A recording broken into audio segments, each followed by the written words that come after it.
Hello friends, welcome back to my YouTube channel Magadh Prakashan. उम्मीद करती हूँ कि आप सभी को मेरा वीडियो पसंद आ रहा है। अगर आप सभी को मेरा वीडियो पसंद आ रहा है तो आप मेरे यूट्यूब चैनल को लाइक शेयर और सब्सक्राइब जरूर कीजिएगा। तो आज के वीडियो में हम लोग बात करेंगे मॉडल सेट 17 के 150 प्रश्नों के बारे में। तो आज का जो हमारा पहला प्रश्न है वो है, निम्नलिखित में से कौन धनुर्विद्या के लिए अर्जुन पुरस्कार से सम्मानित होने वाला पहला व्यक्ति था? तो वो थे कृष्णदास।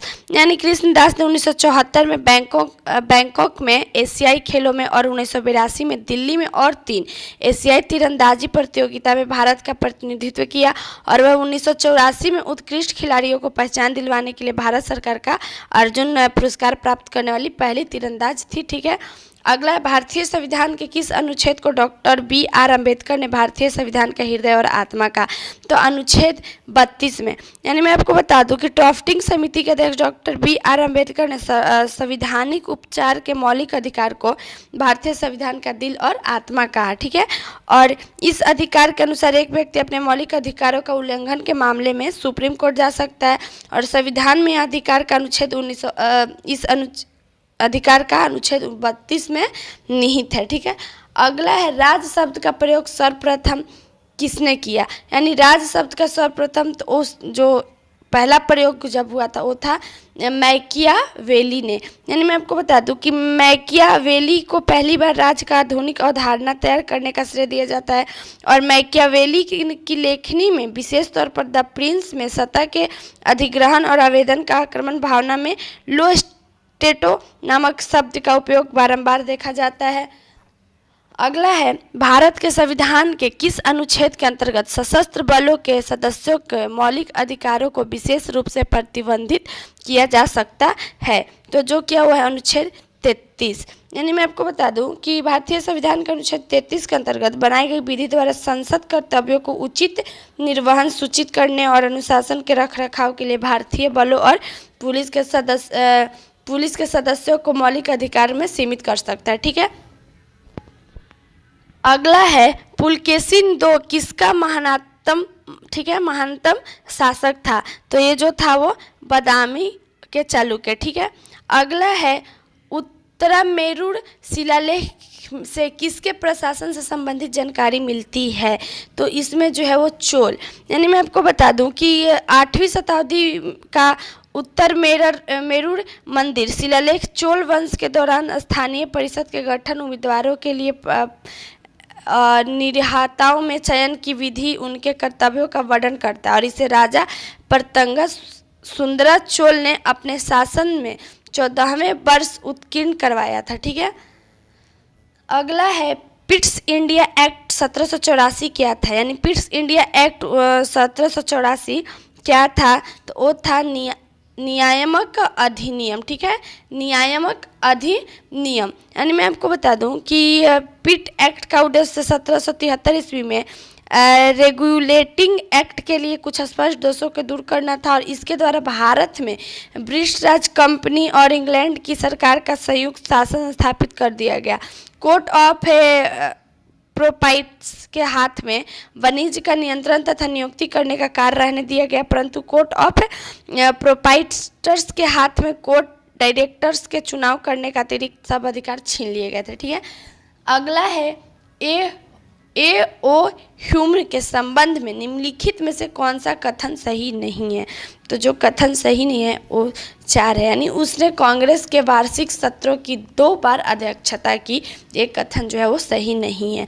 अगला है, भारत में सामाजिक लेखांकन प्रणाली को किसमें वर्गीकृत किया जाता है? तो ये वर्गीकृत किया जाता है आय, उत्पाद और व्यय।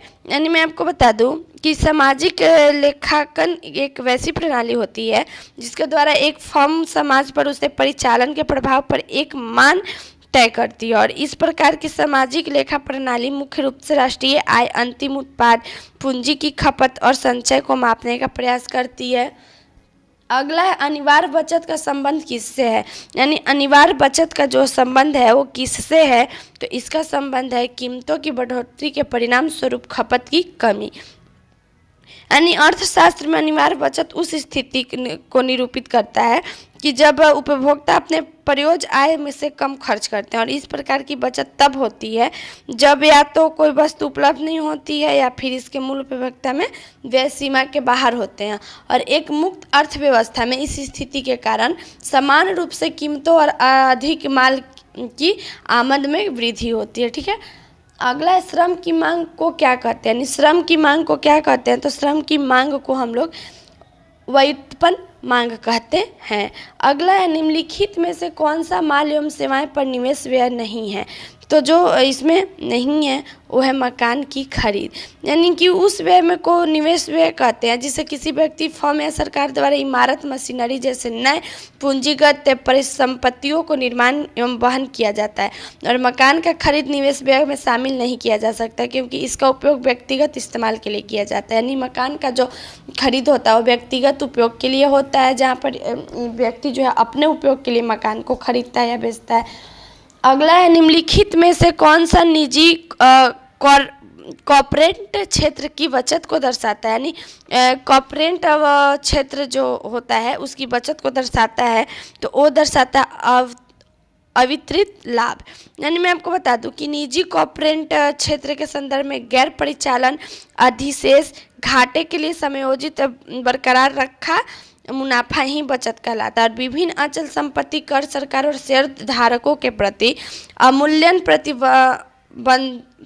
प्रतिबद्धताओं को पूरा करने के बाद कारोबार में लगाए जाने वाले मुनाफे को ही बरकरार रखा मुनाफा कहा जाता है। अगला है, भारतीय संसद के संयुक्त सत्र की अध्यक्षता कौन रहता है, तो इसकी अध्यक्षता जो है वो लोकसभा का अध्यक्ष रहता है, यानी कि लोकसभा का अध्यक्ष संसद के दोनों सदनों के संयुक्त बैठक की अध्यक्षता करता है और संसद के संयुक्त सत्र को भारत में राष्ट्रपति द्वारा बुलाया जाता है। अगला है, दांत और हड्डियां किससे मजबूत और दृढ़ता प्राप्त करते हैं, यानी दांत और हड्डियां जो है वो किससे मजबूती और दृढ़ता प्राप्त करते हैं, तो मैं आपको बता दूं कि ये जो है वो कैल्शियम, यानी कि किसी अन्य खनिज की अपेक्षा मानव शरीर में सबसे ज़्यादा कैल्शियम की ज़रूरत होती है और मानव शरीर में 99% से अधिक कैल्शियम हड्डी और दांतों में पाया जाता है, जिन्हें इन्हें शक्ति प्रदान करता है और दृढ़ता प्रदान करता है। ठीक है, अगला है, शार्क में किस प्रकार की पूंछ पाई जाती है, तो शार्क में किस प्रकार की पूंछ पाई जाती है, तो विषम पाली पूंछ, यानी कि शार्क मछली में विषमपाली पूंछ पाई जाती है और इस प्रकार की पूंछ में पृष्ठीय भाग आमतौर पर उदर भाग में होता है, उदर भाग की तुलना में काफ़ी बड़ा होता है। तो यह इसलिए होता है क्योंकि शार्क की केसरूका स्तंभ का विस्तार पृष्ठीय भाग तक होता है, जो कि मांसपेशियों के अनुलग्न के लिए अधिक से अधिक सतह प्रदान करता है। ठीक है, अगला है, सिग्मा रूपी बृहदंत्र किसका भाग है, तो मैं आपको बता दूं कि ये बड़ी आंत की भाग है। ठीक है, अगला है, धारा का वहन करने के समय सुचालक कैसा होता है, तो धारा का वहन करने समय सुचालक जो है ऋणात्मक अवशेषित होता है, यानी मैं आपको बता दूं कि विद्युत के अच्छे परिचालक में इलेक्ट्रॉन ही करंट का प्रभाव करती है और उनमें ऋणात्मक चर्चा होती है। ठीक है, अगला है, किस स्थान पर चुंबकीय यमयोत्तर और भौगोलिक यमयोत्तर के बीच कोण कैसा होता है, यानी कि कोण कैसा होता है, तो कोण होता है जो समक्रांतिक यानी डिक्लिनेशन। ठीक है, मतलब चुंबकीय झुकाव कंपास उत्तर कंपास सुई के उत्तरी छोर द्वारा इंकित दिशा में और वास्तविक उत्तर के बीच में कोण होता है, तो इस वजह से क्या होता है, समक्रांतिक यानी कि डिक्लिनेशन में होता है। ठीक है, अगला, भारत में आजकल नंबर 1 पर चल रही सोशल नेटवर्किंग वेबसाइट फेसबुक के संस्थापक कौन है, यानी कि अभी जहाँ पर हम लोग सोशल मीडिया पर देखते हैं कि फेसबुक एक ऐप है, तो इसके जो कि सोशल नेटवर्किंग वेबसाइट है, तो इसके संस्थापक कौन है, तो इनके संस्थापक जो हैं वो है मार्क जुगरबर्ग, यानी कि फेसबुक का आरंभ 2004 में हार्वर्ड के एक छात्र मार्क जुगरबर्ग ने की थी और इसका नाम द फेसबुक था। ठीक है, कॉलेज नेटवर्किंग जाल स्थल के रूप में आरंभ के बाद शीघ्र ही यह कॉलेज परिसर में लोकप्रिय होती चली गई और अगस्त 2005 में इसका नाम फेसबुक कर दिया गया, जो कि विश्व भर में क्या है, अभी प्रचलित हो गया, यानी कि फेमस है। ठीक है, अगला है, स्वतंत्रता के पूर्व संध्या पर निम्नलिखित में से किस आंदोलन ने सबसे बड़ा कृषक छापामार युद्ध देखा? तो जो छापा वो है तेलंगाना आंदोलन। यानी कि तेलंगाना आंदोलन आधुनिक भारतीय इतिहास का सबसे बड़ा किसान गुरिल्ला युद्ध था, जिसमें तकरीबन 300 गांव और 30 लाख से अधिक लोग प्रभावित हुए। और इस आंदोलन की शुरुआत जुलाई 1946 में हुई और अगस्त 1947 और सितंबर 1948 के मध्य में आंदोलन सबसे अधिक सक्रिय रहा है। अगला है, प्राकृतिक और मानव निर्मित दोनों रूपों को दर्शाने वाले बड़े पैमाने पर मानचित्रों को क्या कहते हैं? तो बड़े पैमाने पर मानचित्रों को स्थलाकृतिक मानचित्र कहते हैं। ठीक है। अगला सवाल है, भारत में कौन सी नदी विभ्रंश घाटी में बहती है? यानी विभ्रंश घाटी जो है वो बहती है। तो मैं आपको बता दूं कि ये जो है वो हमारा नर्मदा नदी में बहती है। ठीक है। अगला है हमारा सवाल, दो बड़े भू समूहों को जोड़ने वाली यह संकीर्ण भूपट्टी को क्या कहते हैं? तो भूपट्टी को क्या कहते हैं? उसे भूसंधि यानी स्थल डमरू मध्य कहते हैं। मैं आपको बता दूं कि ये एक स्थल, ठीक है, स्थल डमरू मध्य दोनों तरफ आमतौर पर पानी के साथ दो बड़े भूमि क्षेत्रों को जोड़ने के लिए भूमि की एक संकरी पट्टी होती है और यह जल संधि स्थल डमरू मध्य के समृद्धि समक्ष होता है। ठीक है। अगला है, अपातनी कहाँ का मुख्य जनजातीय समूह है? यानी अपातनी जो है, अपातनी कहाँ का मुख्य जनजातीय समूह है? तो ये जो है वो अरुणाचल प्रदेश। यानी कि अरुणाचल प्रदेश की सबसे बड़ी जनजातियों में आदि ठीक है, गालो, निशी, खमीत, मोपा और आप्तनी प्रमुख है। और आप्तनी जनजाति राज्य के जीरो घाटी के निचली सुबनसिरी जिले में रहती है। उनकी भाषा चीन तिब्बत परिवार के अंतर्गत आती है। अगला है, एमसीसी के निम्नलिखित अध्यक्षों में से कौन पेशेवर क्रिकेटर नहीं था? तो जो पेशेवर क्रिकेटर नहीं था वो था क्रिस्टोफर मार्टिन जेनिक्सन। ठीक है। अगला है, गरबा नृत्य प्रकार की राज्य का है? यानी गरबा नृत्य प्रकार की राज्य का है? तो मैं आपको बता दूं कि ये जो है वो गुजरात। यानी कि गरबा आमतौर पर त्योहारों और गुजरात के अन्य विशेष अवसरों पर किए जाने वाला भारतीय नृत्य का एक प्रकार है और परंपरागत रूप से 9 दिन के हिंदू त्यौहार नवरात्रि के दौरान किया जाता है। यानी अभी हमारा फेस्टिवल अभी जो चल रहा है नवरात्रि 9 दिन का, जहाँ पर दुर्गा माँ का पूजा होता है, तो इस समय क्या होता है, गरबा बहुत ज़्यादा खेला जाता है। गरबा बहुत फेमस रहता है, 9 दिन तक हर जगह आयोजित किया जाता है गरबा। तो ये गरबा इस समय खेला जाता है। ठीक है। तो ये त्यौहार नवरात्रि के दौरान जो है नृत्य तो नवरात्रि के दौरान किया जाता है और यह एक मिट्टी के लालटेन जिसके अंदर प्रकाश होता है जो चारों ओर प्रदर्शित किया जाता है, जो गर्भदीप कहा जाता है। देवी दुर्गा के स्त्री रूप को उनके देवताओं को सम्मान किया जाता है। ठीक है। इस पूजा में देवी रूप के देवताओं का पूजा किया जाता है। एलन मस्क के स्पेस एक्स ने एक ही रॉकेट में बहुत से उपग्रहों को प्रक्षेपित करने की एक नया विश्व रिकॉर्ड कायम किया है। इस संबंध में निम्नलिखित दिए गए कथनों पर विचार कीजिए। यानी यहाँ पर 2 कथन है हमारे पास।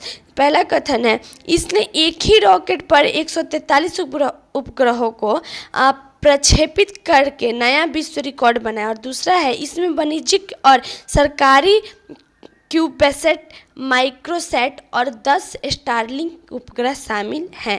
तो इसमें हमारा जो कथन सही है, तो इसमें जो हमारा कथन सही है वो है 1 और 2 दोनों ही कथन क्या है, सही है। अगला है, संयुक्त राष्ट्र सुरक्षा परिषद के अस्थायी सदस्य की कार्य अवधि कितनी होती है? यानी संयुक्त राष्ट्र सुरक्षा परिषद के अस्थायी सदस्य की कार्य अवधि कितनी होती है? तो इनकी कार्य अवधि 2 वर्ष की होती है।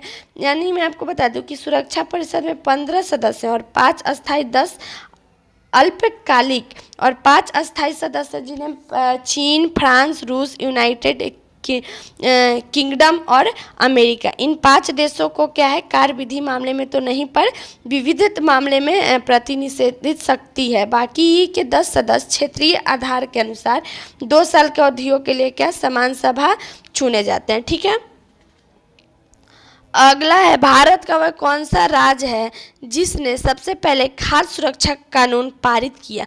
यानी भारत का वह कौन सा है जो सबसे पहले, तो है छत्तीसगढ़। भारत में खाद्य सुरक्षा अधिनियम जारी कर लोगों को रियायती दरों पर भोजन की प्राप्त मात्रा उपलब्ध करने का श्रेय छत्तीसगढ़ को जाता है। और खाद्य सुरक्षा अधिनियम के तहत नए राशन कार्ड परिवार को महिला मुखिया के नाम से जारी किए जा रहे हैं। अगला है वराह मिहिर का बृहतु संहिता ग्रंथ आधारित है। तो ये जो है वो आधारित है खगोल विज्ञान। यानी मैं आपको बता दूं कि वराह मिहिर चंद्रगुप्त द्वितीय विक्रमादित्य 375 ईस्वी से 415 ईस्वी के दरबार में रहने वाले एक प्रमुख विद्वान थे। इन्होंने बृहता संहिता तथा पंच सिद्धांतिका नामक ग्रंथ की रचना की थी, जो कि गणितीय एवं ज्योतिषीय सिद्धांतों पर आधारित थी। ठीक है, अगला है ब्रह्मांड में न्यूनतम कितना तापमान संभव है। यानी ब्रह्मांड में जो है न्यूनतम कितना तापमान जो है वो संभव है। तो मैं आपको बता दूं कि -273 सेल्सियस। ठीक है, अगला सवाल है, यदि मैं किसी नक्शे को उल्टा करके पढ़ता हूँ तो गुजरात होगा। यानी कि किसी भी नक्शे को उल्टा करके पढ़ता हूँ तो गुजरात होगा। तो गुजरात जो है वो मेरी दाईं ओर, ठीक है, मेरी दाईं ओर होगा। अगला है ईस्ट इंडिया कंपनी को बंगाल, बिहार एवं उड़ीसा में दीवानी, ठीक है, का अधिकार किसने प्रदान किया। यानी ईस्ट इंडिया कंपनी को बंगाल, बिहार एवं उड़ीसा में दीवानी का अधिकार किसने दिया। तो इनको दीवानी का अधिकार शाह आलम द्वितीय ने दिया। यानी मैं आपको बता दूं कि 1765 ईस्वी में शाह आलम द्वितीय ने बिहार, बंगाल एवं उड़ीसा के क्षेत्रों में दीवानी लगान वसूली का अधिकार ईस्ट इंडिया कंपनी को प्रदान कर दिया। अगला है भारत के प्रधानमंत्री बनने के लिए आवश्यक न्यूनतम आयु क्या है। तो भारत के प्रधानमंत्री बनने के लिए आवश्यक न्यूनतम आयु 25 वर्ष होनी चाहिए। 25 वर्ष न्यूनतम आयु भारतीय संविधान के अनुच्छेद 84 में जो संसद के सदस्यों की योग्यता निर्धारित करता है, और भारतीय संविधान के अनुच्छेद 75 में जो केंद्रीय मंत्रिमंडल के मंत्रियों और भारत के प्रधानमंत्री की योग्यता निर्धारित करता है के अनुसार लोकसभा, ठीक है, लोकसभा के सदस्य के लिए व्यक्ति की आयु 25 वर्ष और राज्यसभा के सदस्य के लिए आयु 30 वर्ष अधिक होनी चाहिए, और प्रधानमंत्री बनने के लिए न्यूनतम आयु 25 वर्ष होनी चाहिए। ठीक है, निम्नलिखित में किस भाषा में संगम साहित्य लिखा गया। यानी निम्नलिखित में से किस भाषा में संगम साहित्य को लिखा गया, तो वो लिखा गया तमिल। यानी मैं आपको बता दूं कि तमिल भाषा का प्राचीनतम साहित्य संगम साहित्य के नाम से जाना जाता है, और तमिल भाषा में संघ या परिषद के लिए संगम शब्द प्रयुक्त हुआ। अगला सवाल है, खेलों में उत्कृष्टता के लिए कौन सा पुरस्कार दिया जाता है। तो अर्जुन पुरस्कार दिया जाता है। यानी अर्जुन अवार्ड एक खेल पुरस्कार है जो राष्ट्रीय खेलों के उल्लेखनीय सफलताओं के लिए युवा मामले और खेल मंत्रालय भारत सरकार द्वारा प्रदान किया जाता है, और 1961 में स्थापित इस पुरस्कार के अंतर्गत 5 लाख नगद अर्जुन की कांसे की मूर्ति और एक प्रशस्ति पत्र प्रदान किया जाता है। ठीक है, अगला है सौर प्रणाली में पृथ्वी सूर्य से ग्रह है। यानी सौर प्रणाली में पृथ्वी सूर्य से ग्रह है, तो मैं आपको बता दूं कि ये जो है वो तीसरी ग्रह है। ठीक है, यानी बुध, शुक्र, पृथ्वी और मंगल आंतरिक ग्रह कहलाते हैं। इन्हें पृथ्वी तुल्य ग्रह भी कहा जाता है। बृहस्पति, शनि, अरुण एवं वरुण को वाह ग्रह कहा जाता है, और इनमें बृहस्पति तुल्य भी कहा जाता है। ठीक है, बृहस्पति क्या इनमें तुल्य भी कहा जाता है। अगला सवाल हमारा है, दीन-ए इलाही की शुरुआत किसने की थी।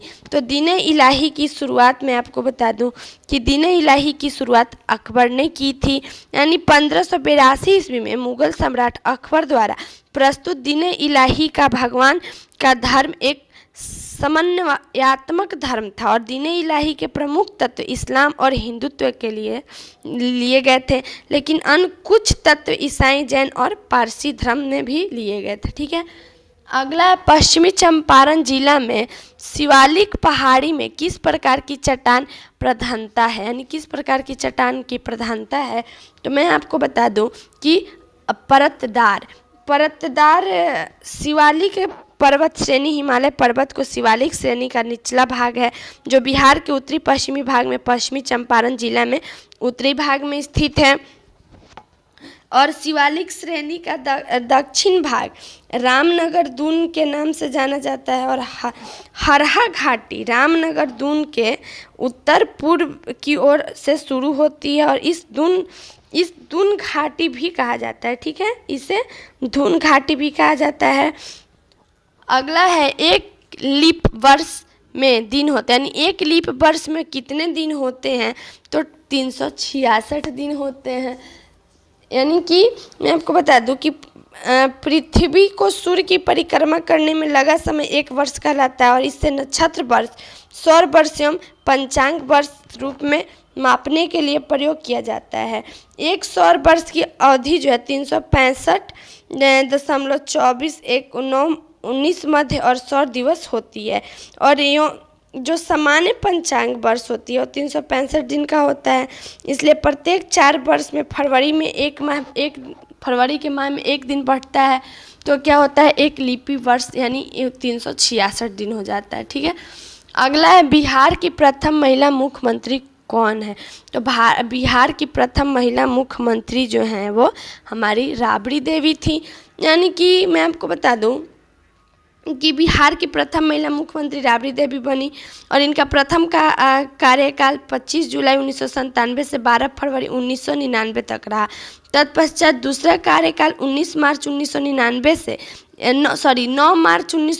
से 1 मार्च 2000 तक रहा और तीसरी और अंतिम कार्यकाल कार्यवाहक मुख्यमंत्री के रूप में 1 मार्च 2000 से 3 मार्च 2000 तक रहा। ठीक है, अगला है निम्नलिखित में से किस भारतीय को प्रथम संयुक्त राष्ट्र मलाला सम्मान दिया गया, यानी मलाला सम्मान दिया गया तो है दामिनी।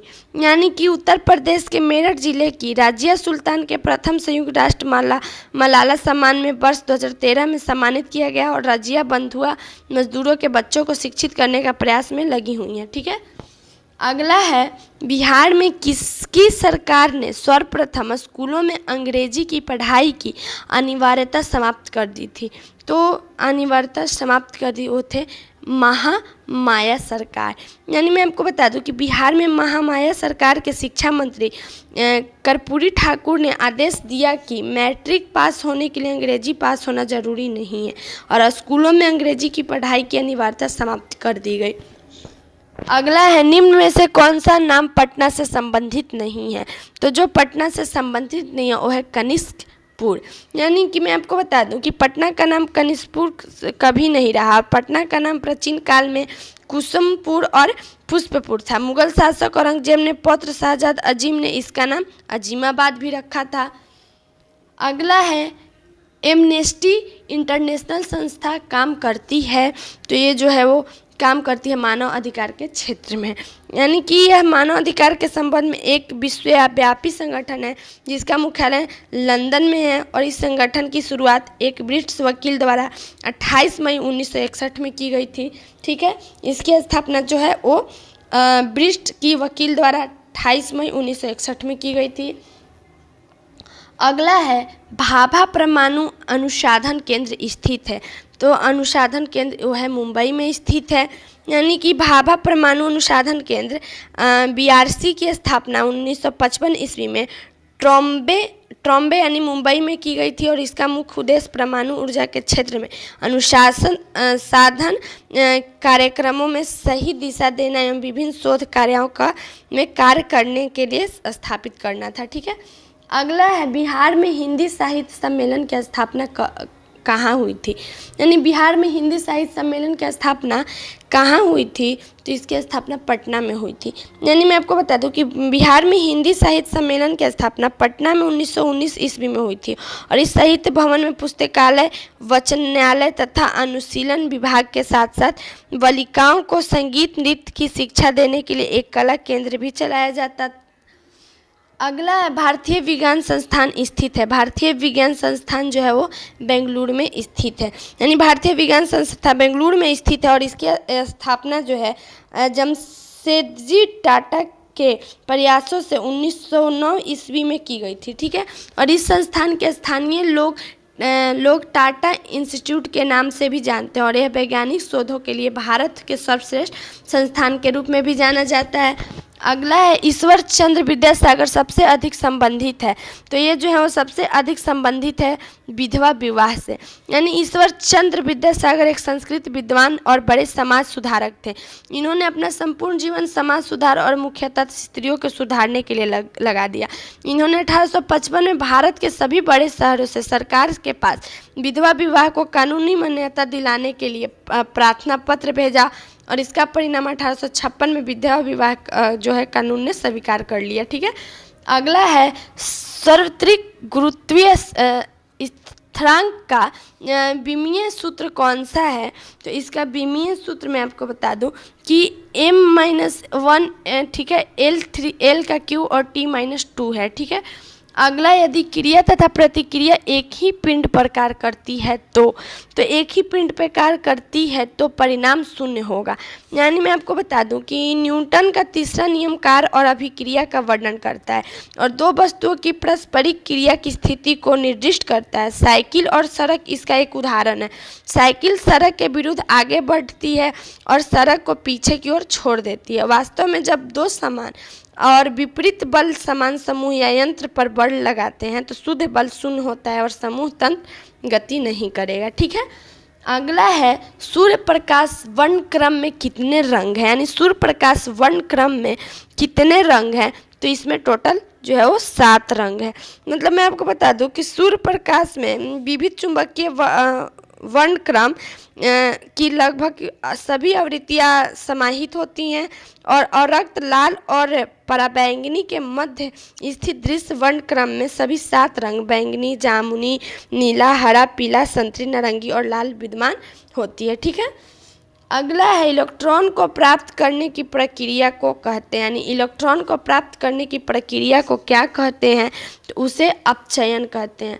अगला है ऊष्मा विकिरण का अमान्य लक्षण यह है कि यह यात्रा करती है। तो यह यात्रा जो है वो प्रकाश की गति के साथ करती है। यानी मैं आपको बता दूं कि ऊष्मा ऊर्जा का एक रूप है और ऊष्मा का एक प्रमुख गुण है कि वह उच्च ताप से निम्न ताप की ओर प्रभावित होती है। अगला है जल कैलोरीमितिक पदार्थ के रूप में उपयुक्त क्यों नहीं है? तो उपयुक्त क्यों नहीं है? तो मैं आपको बता दूं कि इसमें उच्च विशिष्ट ऊष्मा होती है। यानी जल की विशिष्ट ऊष्मा जो है उच्च होती है और जल का प्रयोग गर्म करने वाली युक्तियों यानी गर्म जल का बोतल तथा ठंडी करने वाली युक्तियों कार का रेडिएटर में होता है। पारा की विशिष्ट ऊष्मा निम्न होती है। ठीक है, अगला है पृथ्वी निम्नलिखित में से क्या है? तो पृथ्वी जो है ऊष्मा का अच्छा अवशोषक और अच्छा विकिरक ठीक है ना, वो है।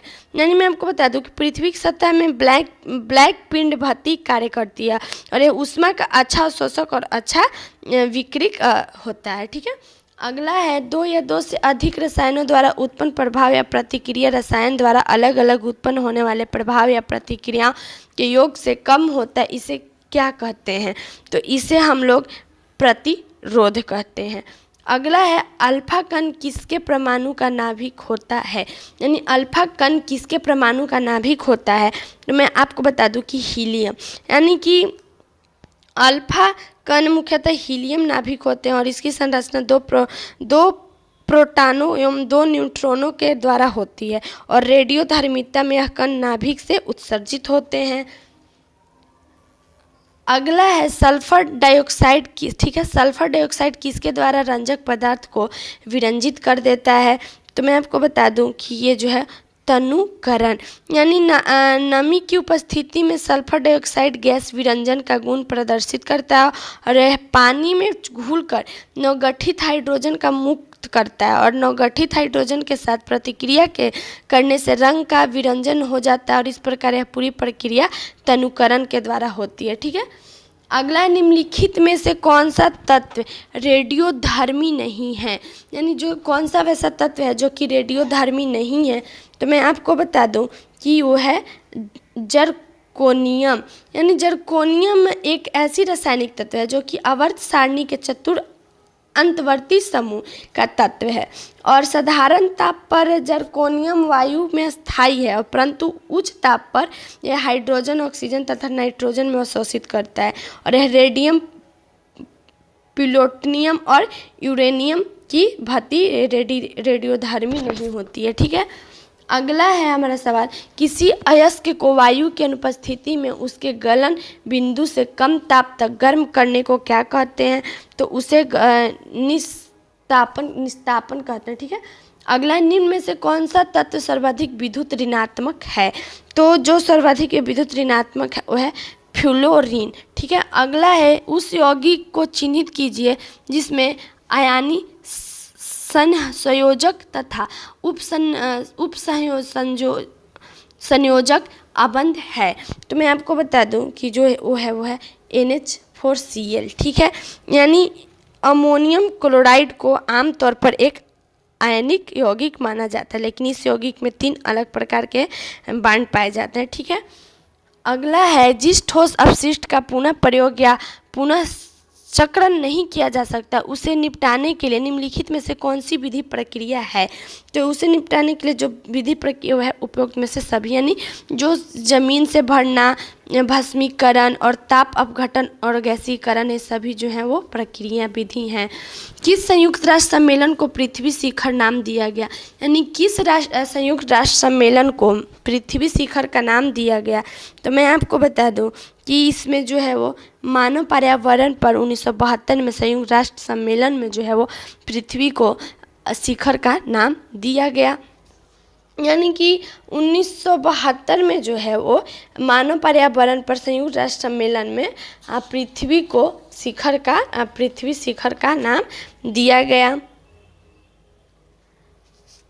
अगला सवाल है, ग्रीन हाउस इफेक्ट का क्या अभिप्राय है, यानी ग्रीन हाउस, ठीक है, ग्रीन हाउस इफेक्ट का क्या अभिप्राय है, तो इसका जो अभिप्राय है वो है कार्बन डाइऑक्साइड गैसों के कारण सौर ऊर्जा का संग्रह। ठीक है, अगला है, निम्नलिखित में से शैवाल का उदाहरण है, तो शैवाल का उदाहरण है टाइटम। टाइटम जो है, मैं आपको बता दूं कि टाइटम सूक्ष्म शैवाल का एक प्रमुख समूह है और फाइटोप्लैंक्टन के सबसे समान प्रकारों में से एक है। टाइटम एक कोशिकीय होते हैं और कोशिका का आकार 2 से 200 माइक्रोमीटर तक हो सकता है। अगला सवाल है, वातावरण में सल्फर डाइऑक्साइड की मात्रा को किसके प्रयोग से कम किया जा सकता है, यानी किसके प्रयोग से जो है वो कम किया जा सकता है, तो कम सल्फर वाले ईंधन से। ठीक है, अगला है, निम्नलिखित में से कौन सी वातावरणीय गैस ग्रीन हाउस गैस होती है, तो जो ग्रीन गैस हाउस होती है वो 1, 3 और तथा 4, यानी यहाँ पर जो 4 हमारा कथन दिया हुआ है, कार्बन डाइऑक्साइड, नाइट्रोजन और नाइट्रस ऑक्साइड और जल वाष्प, तो इसमें 1, 3 और 4 यानी कार्बन डाइऑक्साइड, नाइट्रस ऑक्साइड और जल वाष्प, ये तीनों जो है वो ग्रीन हाउस होती है। ठीक है, अगला है, मच्छरों के जैविक नियंत्रण के लिए निम्नलिखित में से किसका प्रयोग किया जाता है, यानी मच्छरों पर जैविक नियंत्रण के लिए जो है उसमें किसका प्रयोग किया जाता है, तो मैं आपको बता दूं कि इसमें गमबुशिया का प्रयोग किया जाता है। ठीक है, यानी मच्छरों के जैविक नियंत्रण का अभिप्राय है मच्छरों के खाने वाले जीव का प्रयोग, यानी गम्बुशिया एफिनिस तथा कुछ साइप्रिन्ट्स का प्रयोग मच्छरों के जैविक नियंत्रण के लिए किया जाता है। ठीक है, अगला है, लाइसोसोम को उनकी, ठीक है, की वजह से आत्मघाती थैली के रूप में जाना जाता है, तो आत्मघाती थैली के रूप में तो मैं आपको बता दूं कि उसे हाइड्रोलिटिक एंजाइम। ठीक है, अगला सवाल है, हमारे सौर मंडल में सबसे बड़ा ग्रह, हमारे सौर मंडल में जो सबसे बड़ा ग्रह है वो है बुध, वो है जो सबसे बड़ा ग्रह है वो है शनि। ठीक है,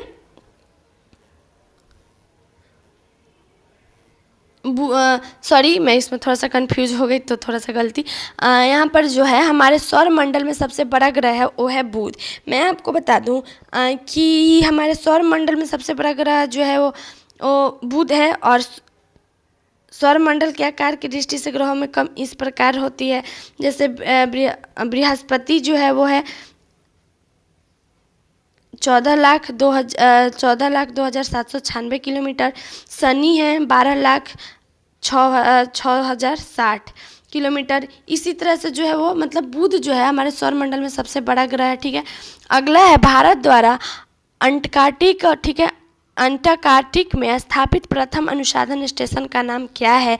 तो इसमें प्रथम उसका नाम है दक्षिण गंगोत्री। ठीक है, अगला वह आंकड़ा संचय कौन सा है जिसमें अभिलेखों को वृक्षाकार संरचना में व्यवस्थित किया जाता है? तो जो व्यवस्थित हुआ है पदानुक्रमिक आंकड़ा संचय। ठीक है, अगला ऐसी 3 क्रमिक संख्या ज्ञात कीजिए जिनमें पहली का 2 गुना, दूसरी का 3 गुना और तीसरी का 4 गुना जोड़ने पर 191 हो जाता है। 191 हो जाता है। ठीक है, तो यहाँ पर हम लोग इसको लिख सकते हैं कि संख्याएं। ठीक है, तो संख्याएं x प्लस 1। ठीक है, इस तरह से हम संख्या x प्लस 2। ठीक है, इस तरह से लिखेंगे। अब चूंकि लिखेंगे कि 2x। ठीक है, 2x प्लस 3x प्लस 3। ठीक है, 2x plus 3x plus 3 plus 4x plus 8 is equal to 191। इस तरह से हम लोग इसको लिखें। अब यहाँ लिखेंगे इजक्वल टू 9x। ठीक है, 9x इजक्वल टू 191 माइनस 11। ठीक है, इजक्वल टू 180। ठीक है, 180। अब यहाँ पर लिख देंगे कि इजक्वल टू x, यहाँ पर लिखेंगे कि x इजक्वल टू 180/9। क्या लिखेंगे? x इजक्वल टू 180/9, यानी 9 दूनी 18। ठीक है, और 0 का यहाँ पर टोटल क्या आ गया हमारा 20। ठीक है, 20, 21 एवं 22। 20, 21 एवं 22। ठीक है, अगला है एक कार्यालय में 108 मेजें और 132 कुर्सियां हैं।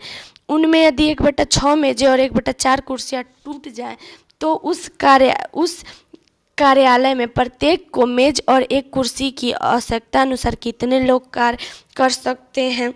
तो इसमें टोटल कितने लोग जो हैं वो कार्य कर सकते हैं? तो टोटल इसमें मैं आपको बता दूं कि टोटल इसमें जो कार्य करेंगे, तो पहले हम लोग लिखेंगे कि सुरक्षित मेज इजक्वल टू क्या? सुरक्षित मेज इजक्वल टू 5/6 गुना 108 इजक्वल टू 90। ठीक है, इजक्वल टू 90। ठीक है, तो अब सुरक्षित, ये तो था सुरक्षित मेज है। ठीक है, अब सुरक्षित कुर्सियाँ इजक्वल टू लिखेंगे कि सुरक्षित कुर्सियाँ इजक्वल टू 3/4 गुना 132 इजक्वल टू 99। ठीक है, 99। अब जो इसमें टोटल इसको जोड़ने के बाद जो सुरक्षित जोड़ें आएंगी वो टोटल आएंगी 90। ठीक है, अगला है ए तथा बी को एक कार्य 1200 रुपये की राशि पर पूरा करने को दिया गया। ए अकेला उसे 15 दिन में और बी उसे 12 दिन में कर सकता है तथा साथ में सी की मदद से वो उसे 5 दिन में कर सकते हैं। तदनुसार सी का कितना हिस्सा होगा? तो यहाँ पर जैसे प्रश्न है कि सब अलग अलग, जैसे ए 15 दिन में, बी 12 दिन में, सी 5 दिन में। अभी तीनों को यहाँ पर लिख सकते हैं कि जैसे ए और बी और सी का तीनों का एक एक दिन का किया हुआ कार्य, तो ए का जो एक दिन का 1/15 प्लस 1/12। ठीक है, प्लस 1/सी इजक्वल टू 1/5। ठीक है, इस तरह से हम लोग लिखेंगे। अब यहाँ पर लिखेंगे कि इजक्वल टू 1/सी इजक्वल टू 1/5 माइनस 1/15 माइनस 1/12। इस तरह से हम लोग लिख दिए। अब यहाँ पर लिख सकते हैं कि इक्वल टू 12 माइनस 4 माइनस 5/60। ठीक है, अब 12 माइनस 4 माइनस 5 करने के बाद जो हमारा टोटल आ जाएगा 1/20। इस तरह से हम लोग इसको लिख देंगे, यानी 12 माइनस 4 8, 8 माइनस 5 कर देंगे तो 3, तो 60/3, तो यहाँ आ गया 1/20। ठीक है, इस तरह से हम लोग लिख देंगे। उम्मीद करती हूँ कि आप लोगों को समझ में आ रहा है, और मैं बार बार मिटाती हूँ क्योंकि यहाँ पर थोड़ा सा जगह का जो है वो कमी है, इस वजह से मैं मिटा देती हूँ बार बार। तो आप लोग इसको नोट भी करते जाइएगा ताकि आप लोग आगे इसको अच्छे से समझ लेंगे। तो इस तरह से जुड़े अगर आपको सवाल मिल जाए तो आप बना सकते हैं, ठीक है। अब हम लोग लिखेंगे कि A अनुपात B अनुपात C इक्वल टू 1/15 अनुपात 1/12 अनुपात 1/20, यानी कि 4 अनुपात 5 अनुपात 3, यानी जो हमारा C का हिस्सा हम लोग लिखेंगे कि C का हिस्सा इक्वल टू 3/12 गुना 1200, यानी कि टोटल जो आ गया उनका 300 रुपये आ गया, ठीक है। अगला है, निम्न में से कौन सी नालियाँ एक पोखर को सबसे जल्दी खाली कर सकती है। तो जो सबसे जल्दी खाली कर सकती है, तो मैं आपको बता दूं कि इसमें जो यहाँ पर दिया हुआ है कि जैसे 3 हमारे पास ऑप्शन है, 60 सेंटीमीटर व्यासाय वाली एक नाली, प्रत्येक 30 सेंटीमीटर व्यासाय वाली 2 नलियाँ और प्रत्येक 20 सेंटीमीटर व्यासाय वाली 3 नलियाँ, ठीक है। इस तरह से दिया हुआ है। तो इसमें मैं आपको बता दूँ कि इसका जो सही आंसर वो होगा 1। अब 1 कैसे होगा, तो यदि प्रत्येक इकाई समय में पानी का प्रवाह x किलोमीटर है, ठीक है, तो इस तरह से हम लोग इसको निकाल सकते हैं, तो हमारा 1 आ जाएगा, ठीक है। एक समबाहु त्रिभुज और उसके परिवृत्त के क्षेत्रफलों का अनुपात कितना होगा, यानी इसके क्षेत्रफलों का अनुपात कितना होगा, तो इसका अनुपात जो है वो होगा 3 अनुपात 4 पाई, ठीक है। अब ये कैसे होगा, तो आप लोग इसको सॉल्व कीजिएगा ताकि आप लोग को भी समझ में आए कि आप लोग कितना मेरा पढ़ाया हुआ और मेरा समझाया हुआ आप लोग समझ रहे हैं। तो आप लोग कमेंट करके ज़रूर बताइएगा कि आप लोग इस मैथ को सॉल्व कर पाए या नहीं कर पाए। हमारा अगला प्रश्न है कि एक आयताकार समांतर षष्ठफलक के माप 2:2:1 के अनुपात में है और उसके संपूर्ण पृष्ठ का क्षेत्रफल 184 वर्ग सेंटीमीटर, तदनुसार उसका आयतन कितना होगा। यानी यहाँ पर उसका क्या आयतन पूछ रहा है, तो हम लोग इस तरह से इसको लिख सकते हैं कि संपूर्ण पृष्ठ, ठीक है, संपूर्ण पृष्ठ इक्वल टू 2, ठीक है, संपूर्ण पृष्ठ इक्वल टू 2, ब्रैकेट में लिखेंगे कि 2x, ठीक है, 2x गुना 2x, ठीक है, 2x गुना 2x प्लस 2x, ठीक है, प्लस 2x, ठीक है, 2x गुना 2x प्लस 2x गुना, ठीक है, गुना x प्लस, ठीक है, x प्लस x गुना 2x, इस तरह से इसको लिख देंगे, ब्रैकेट कर देंगे, ठीक है, इक्वल टू 16x स्क्वायर। तो चूँकि 16x, ठीक है, 16x स्क्वायर इक्वल टू 144, ठीक है। तो यहाँ पर लिखेंगे कि equal to x square equal to 9, ठीक है। अब x स्क्वायर इक्वल टू 9 कैसे आ गया, तो यहाँ पर जो 16x स्क्वायर इक्वल टू 144, तो इसको हम लोग गुना करने के बाद x स्क्वायर इक्वल टू 9 कर देंगे, ठीक है। अब यहाँ पर x स्क्वायर इक्वल टू क्या आ गया हमारा 3, ठीक है, इसको भी हम लोग कर देंगे, तो इसको हम लोग कर देंगे तो हमारा आ जाएगा क्या, x इक्वल टू 3, ठीक है, क्या आ जाएगा, x इक्वल टू 3। अब समषष्ठफलक का आयतन इक्वल टू लिखेंगे कि समषष्ठफलक का आयतन इक्वल टू 2x गुना, ठीक है, 2x गुना 2x गुना x, इस तरह से हम लोग इसको लिख देंगे। यहाँ पर लिखेंगे कि 4x³ इक्वल टू 4 गुना 27, इस तरह से हम लोग लिखें, इक्वल टू 108 घन सेंटीमीटर, 108 घन सेंटीमीटर, ये आ गया हमारा आंसर। अगला है, एक मशीन का अंकित मूल्य 6800 है तो उस पर 10% छूट उपलब्ध है, उसका दुकानदार उस पर मौसम ना रहने पर खरीदार को अतिरिक्त छूट देता है और उसे 5202 रुपये में बेच देता है, तदनुसार वो मौसमी छूट कितनी थी। तो यहाँ पर मौसमी छूट जो है वो कितनी थी, तो हम लोग लिखेंगे कि 10% छूट के बाद मशीन का मूल्य, ठीक है, क्या 10% छूट के बाद मशीन का मूल्य इक्वल टू 6800 गुना 90 बटा 100 इक्वल टू क्या आ गया हमारा 6120 रुपये।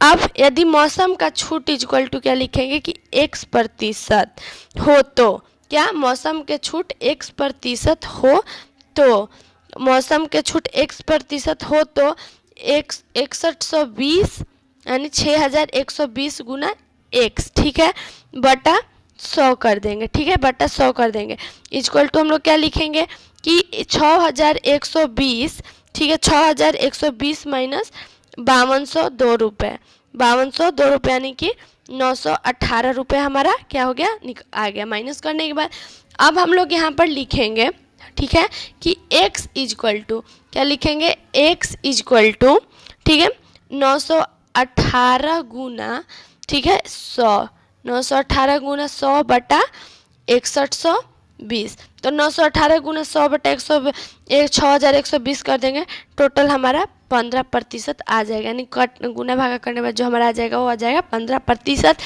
अगला है एन एक भोजन मेज जिसका अंकित मूल्य 3000 था, क्रमशः 10% तथा 15% की क्रमिक छूटों पर खरीदी। उसने उसके 105 परिवहन खर्च के लिए दिए और 3200 में बेच दिए। तदनुसार उसके लाभ का प्रतिशत कितना है, ठीक है, तो उसका लाभ का है प्रतिशत जो है वो 33 है, 1/3%। अब ये कैसे आया, तो मैं जिन्होंने अभी तक मेरा वीडियो नहीं देखा है मॉडल सेट 1 से लेकर 16 तक के, तो मेरे यूट्यूब चैनल पे जाएं और मेरे सारे वीडियो को देखें ताकि आप लोगों को समझ में आ जाए कि मैं इससे जुड़ी जितने भी मैं सवालों को बताई हूँ तो आप लोगों को समझ में आ जाए, और उससे आप लोगों को फ़ायदा होगा कि अगर आप लोग उसको अच्छे से देखेंगे और समझेंगे तो इससे जुड़ी 10 सवालें आपके सामने आएंगी, तो आप लोग आसानी से इसको बना सकते हैं। तो इसलिए मैं इसका सिर्फ आंसर मैं बताई हूँ, अब आप लोग इसे खुद से सॉल्व कीजिएगा एक बार। अगला है एक दुकान में प्रत्येक वस्तु पर 10% की छूट दी जाती है। यदि मूल्य का भुगतान नगद राशि में किया जाए तो 12% की अतिरिक्त छूट भी दी जाती है। तदनुसार यदि किसी वस्तु का आद्य मूल्य 250 रुपये हो तो उसके लिए खरीदार को नगद भुगतान करने के लिए कितनी राशि देनी होगी, तो उसे कितनी राशि, तो नहीं हम इसको इस तरह से लिख सकते हैं कि अपशिष्ट विक्रय मूल्य इक्वल टू, इस तरह से लिखेंगे कि अपशिष्ट विक्रय मूल्य इक्वल टू 250 गुना 90/100, ठीक है, 90/100, ठीक है, गुना 88/100, ठीक है। इस तरह से हम लोग इसको क्या करेंगे, लिख देंगे। टोटल क्या आ जाएगा हमारा 198 रुपये आ जाएगा, 198 रुपये, ठीक है। अब 198 रुपये कैसे आया, तो 250 गुना 90/100, 28, इनको हम लोग क्या कर देंगे, सॉल्व कर देंगे। सॉल्व करने के बाद हमारा 198 रुपये आ जाएगा, ठीक है। 32 रुपये प्रति किलोग्राम की दर्जन लींग की चाय और 25 प्रति किलोग्राम की असम की चाय परस्पर किस अनुपात में मिलाई जाए ताकि उस मिश्रण को 32.40 यानी 32 रुपये 40 पैसे प्रति किलोग्राम में बेचने पर 20% लाभ प्राप्त हो सके, ठीक है, यानी 20% का क्या हमें लाभ प्राप्त हो सके। तो मैं आप लोगों को बताई हूँ कि लाभ जो है वो किस तरह से निकालना है, तो आप लोग इसको भी खुद से ही सॉल्व कीजिएगा। तो ये जो है 2:5, ठीक है, क्या आएगा 2:5, ठीक है। अगला है एक बक्से में 1 रुपया 50 पैसे और 20 पैसे वाले कुल 420 सिक्के हैं, उनकी कीमत का अनुपात, ठीक है, उनकी कीमत का अनुपात 13:11:7 है। तदनुसार उनमें 50 पैसे वाले सिक्कों की संख्या कितनी है, 50 पैसे वाले, तो यहाँ पर लिखेंगे हम लोग कि कीमत का अनुपात इक्वल टू क्या, कीमत का अनुपात इक्वल टू 13:11:7, ठीक है, ये है हमारा क्या संख्याओं का अनुपात, ठीक है।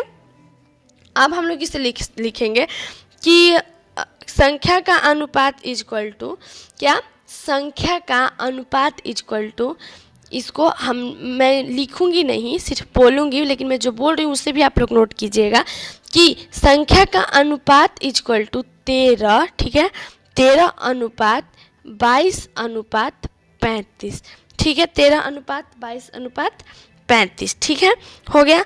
अब हम लोग क्या लिखेंगे इसको कि चूँकि 13x, ठीक है, 13x plus 22x plus 35x equal to 420, ठीक है, 420, ठीक है, 420, इस तरह से। अब मैं इसको मिटा रही हूँ।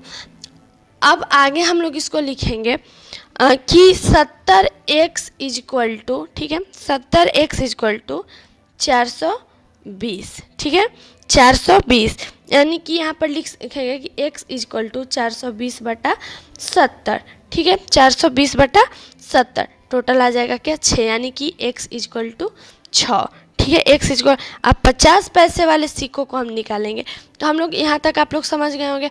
अब हम लोग आगे लिखेंगे कि 50 पैसे वाले सिक्के इक्वल टू क्या, चूँकि 50 पैसे वाले सिक्के की संख्या इज इक्वल टू, यहाँ पर लिखेंगे कि 50 पैसे वाले सिक्कों की संख्या इज इक्वल टू 22x, ठीक है, 22x इज इक्वल टू 22 गुना 6, ठीक है, 22 गुना 6 यानी टोटल हमारा क्या आ गया 132, ठीक है, 132 हमारा क्या आ गया इसका आंसर, ठीक है।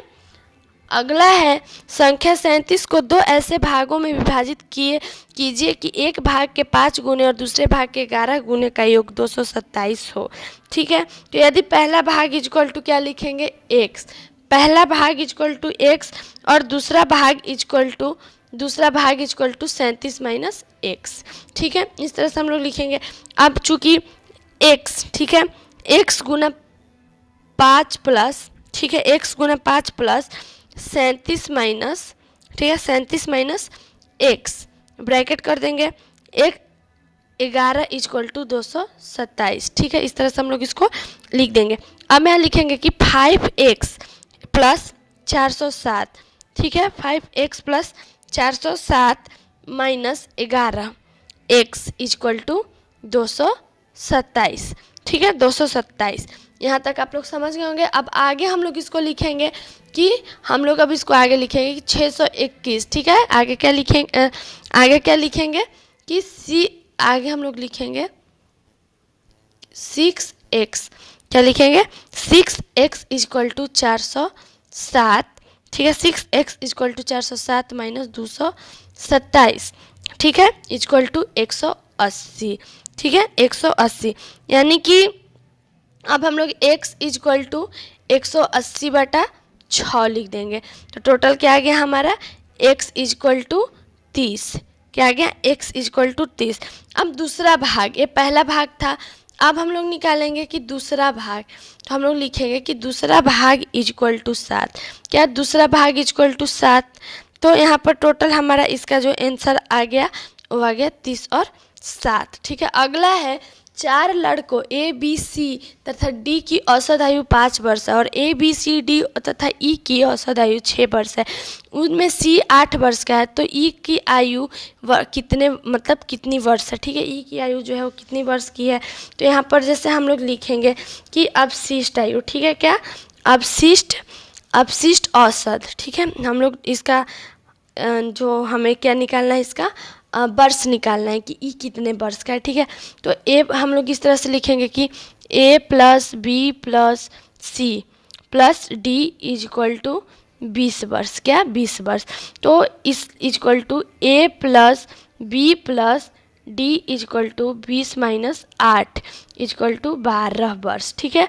तो अब लिखेंगे पुनः a plus B plus D plus E, ठीक है, इज इक्वल टू 24 वर्ष, ठीक है, इज इक्वल टू 24 वर्ष। यहाँ तक आप लोग समझ गए कि कैसे हुआ, ठीक है।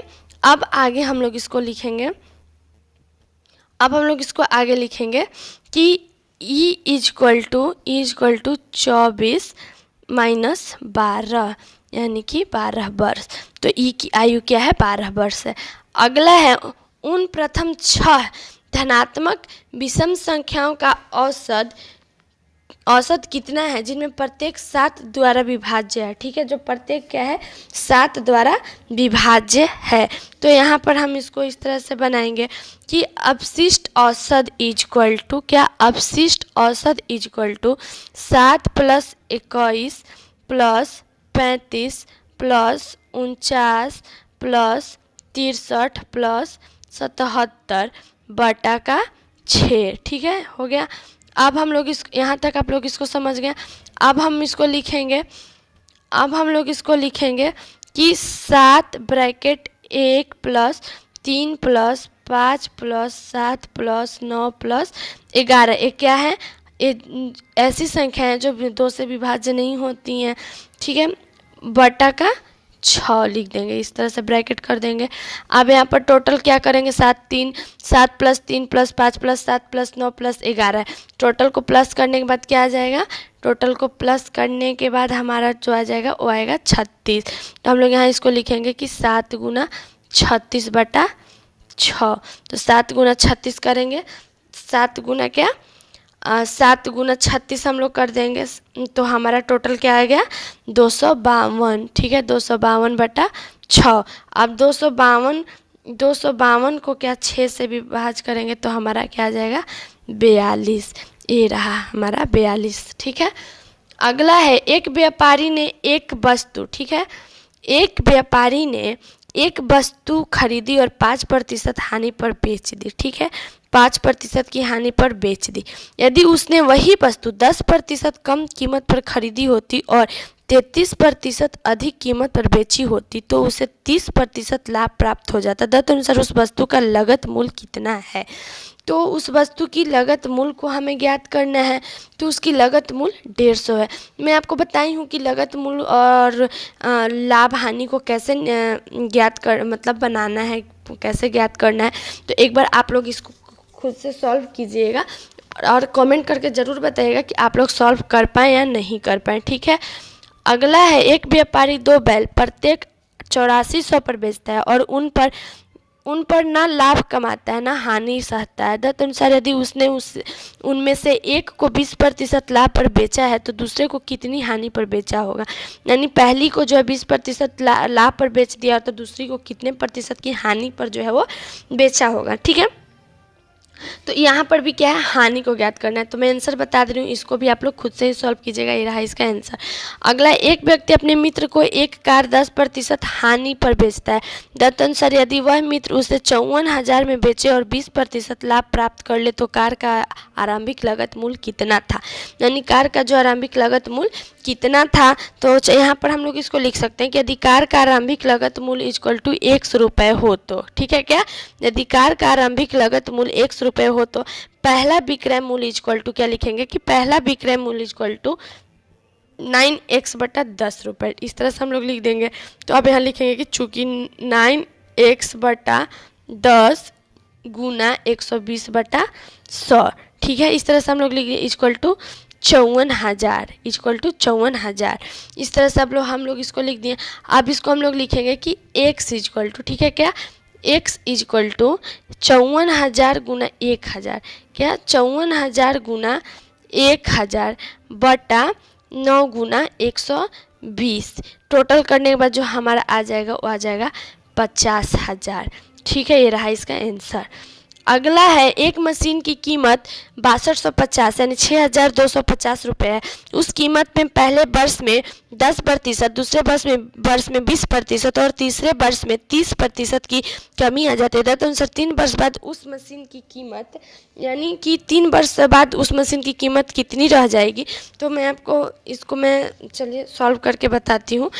तो यहाँ पर सबसे पहले हम लोग लिखेंगे मशीन की अपशिष्ट कीमत, ठीक है क्या, मशीन की अपशिष्ट कीमत इक्वल टू हम लोग लिखेंगे कि मशीन की अपशिष्ट कीमत इक्वल टू 6250 यानी 6,250 रुपये ब्रैकेट में लिखेंगे 1 माइनस 10, ठीक है, 10/100, 10/100 ब्रैकेट कर देंगे।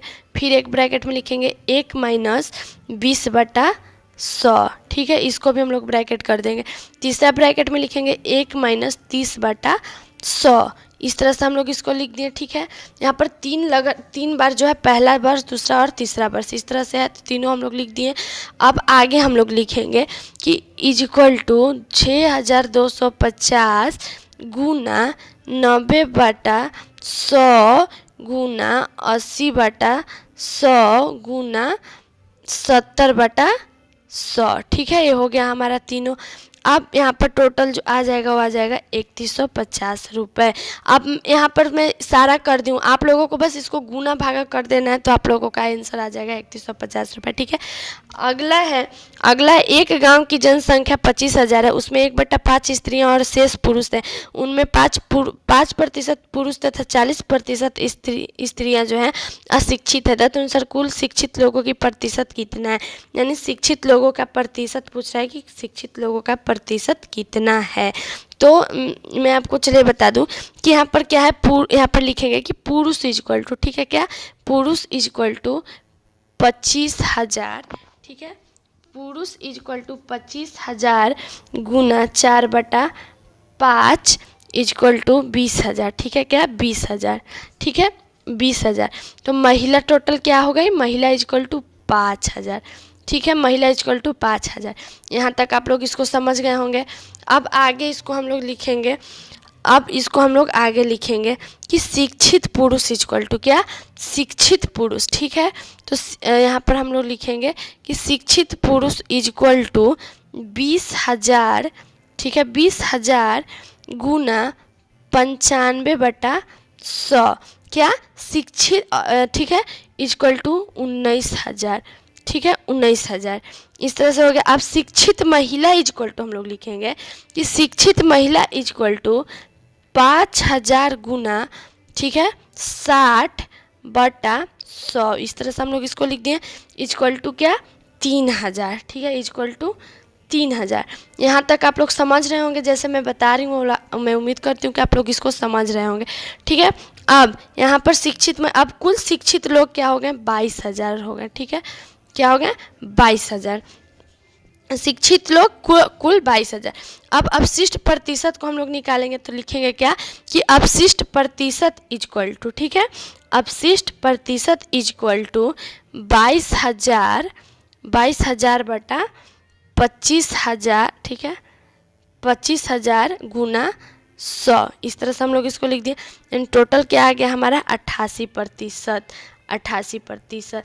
अगला है, एक रेलगाड़ी एक प्लेटफॉर्म पर लगे बिजली के खंभे को 7 सेकंड में पार कर लेती है और पूरे प्लेटफॉर्म को 28 सेकंड में पार कर लेती है। तदनुसार यदि उस प्लेटफॉर्म की लंबाई 390 मीटर हो तो रेलगाड़ी की लंबाई मीटर में कितनी होगी, ठीक है। तो रेलगाड़ी की लंबाई मीटर में कितनी होगी, तो चलिए मैं आपको बता दूं कि यहाँ पर इसको किस तरह से बनाना है। तो सबसे पहले हम लोग यहाँ पर जो है कि यहाँ पर पूछ रहा है कि रेलगाड़ी की लंबाई मीटर में कितनी होगी। तो यदि रेलगाड़ी की लंबाई इक्वल टू क्या x मीटर, क्या रेलगाड़ी की लंबाई इक्वल टू x मीटर, ठीक है। इस तरह से हम लोग इसको लिख दिए। तो रेलगाड़ी की चाल इक्वल टू क्या लिखेंगे कि रेलगाड़ी की चाल इक्वल टू, मैं जो बोल रही हूँ उसे भी आप लोग नोट करते जाइएगा कि रेलगाड़ी की चाल इक्वल टू x/7, ठीक है, x/7 equal to x plus, ठीक है, x प्लस 390/28, 390/28, ठीक है। इस तरह से तो x इक्वल टू हम लोग यहाँ पर लिखेंगे कि x इक्वल टू, ठीक है, x equal to x plus 390, ठीक है, बटा x प्लस 390/4। यहाँ तक आप लोग समझ गए। अब आगे मैं बता दूँ कि यहाँ पर हम लोग क्या लिखेंगे। तो अब हम लोग आगे हम लोग लिखेंगे कि x, ठीक है, x equal to 390, x equal to x plus 390, x plus 390/4। अब यहाँ पर लिखेंगे कि 4x minus x equal to 390, ठीक है, 390, यानी x इक्वल टू 390/3, 390/3, ठीक है, 390/3। यहाँ पर 390/3 है। थोड़ा सा जो है वो जगह कम होने के वजह से मुझे बार बार इसे मिटाना पड़ रहा है। तो 309 वहाँ तक आप लोग समझ गए कि x इक्वल टू क्या, x इक्वल टू 390/3, ठीक है। टोटल आ गया 130 मीटर। तो ये रहा रेलगाड़ी की लंबाई 130 मीटर। एक समुद्री जहाज के ऊपर से एक बूंदक चलाई जाती है। उसकी आवाज़ की अनुगूंज एक चट्टान से 9.6 सेकंड बाद सुनी जाती है। उस ध्वनि की गति 1100 फीट सेकंड है। तदनुसार उस चट्टान की जहाज की दूरी कितनी है, ठीक है। तो उस चट्टान से जहाज की दूरी कितनी है तो उसे हमें ज्ञात करना है। तो चलिए मैं आपको बता दूं कि इसे हम लोग कैसे बनाएंगे। तो पहले हम लोग लिखेंगे कि यदि चट्टान की दूरी इक्वल टू क्या है d फीट, चट्टान की दूरी इक्वल टू क्या है d फीट।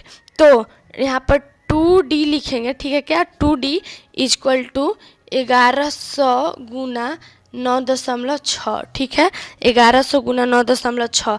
तो अब लिखेंगे कि d इक्वल टू क्या, d इक्वल टू 1100 गुना 9.6/2। टोटल आ गया हमारा 82, यहाँ पर 8252 यानी 5280 फीट, 5280 फीट। 2400 की धनराशि साधारण ब्याज दर पर 4 वर्ष में, ठीक है, 4 वर्ष में 3264 हो जाती है। तदनुसार यदि ब्याज की दर में 1% की वृद्धि कर दी जाए तो वही धनराशि उतने ही समय में कितनी हो जाएगी, ठीक है। यानी बस उसमें 1% की वृद्धि करनी है तो उतनी ही धनराशि जो है वो कितने समय में हो जाएगी, ठीक है।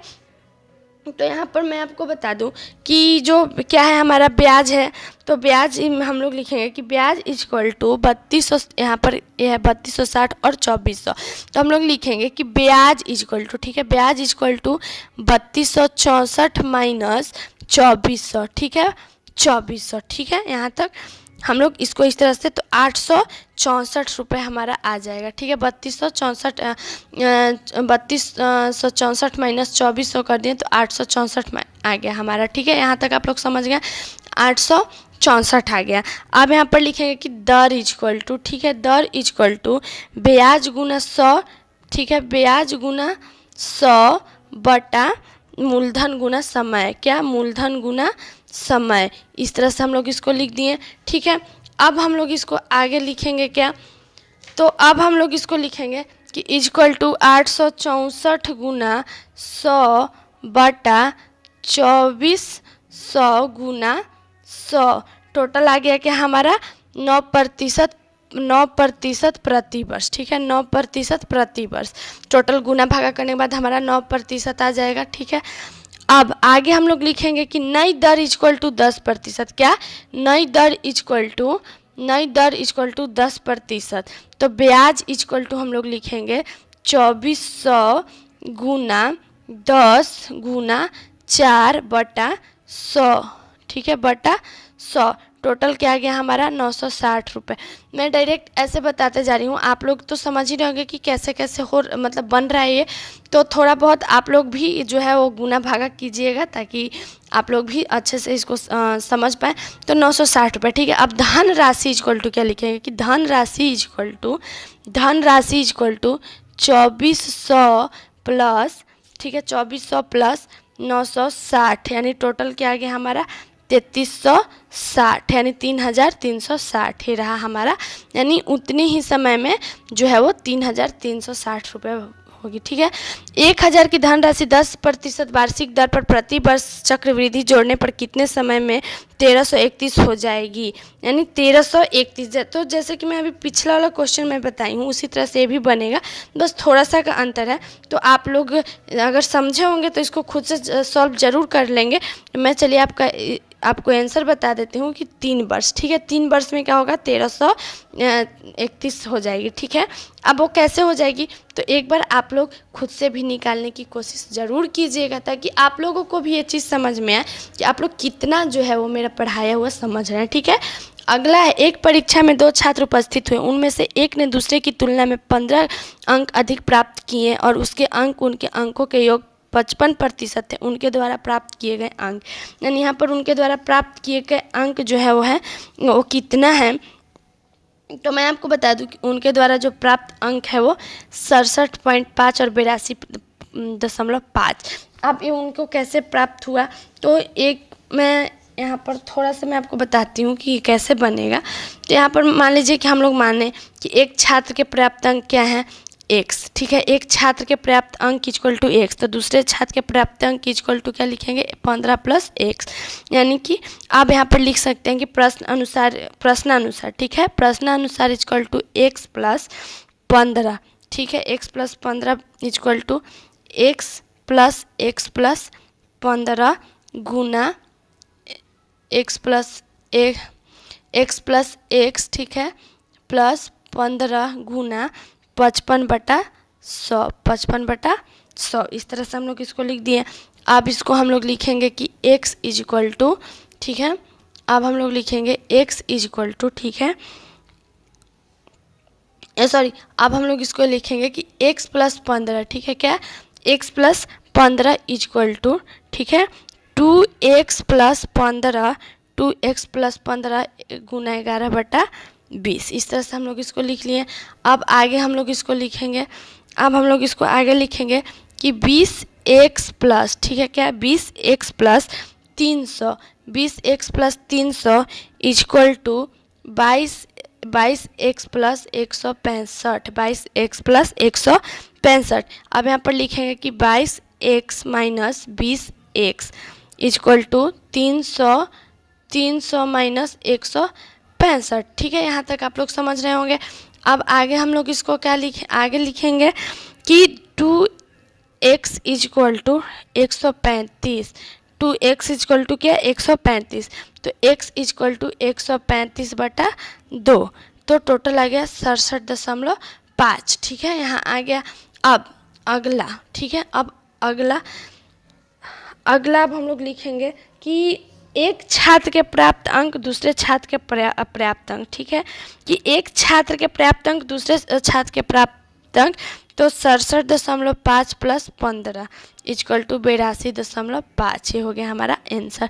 एक ठोस शंकु का पार्श्व पृष्ठीय क्षेत्रफल उसके आधार के क्षेत्रफल के तिगुना है। यदि ठोस शंकु के आधार का व्यास 1 मीटर हो तो शंकु का कुल पृष्ठीय क्षेत्रफल क्या होगा। तो यहाँ पर कुल पृष्ठ उसका जो क्षेत्रफल है वो क्या होगा, तो हो जाएगा पाई वर्ग मीटर।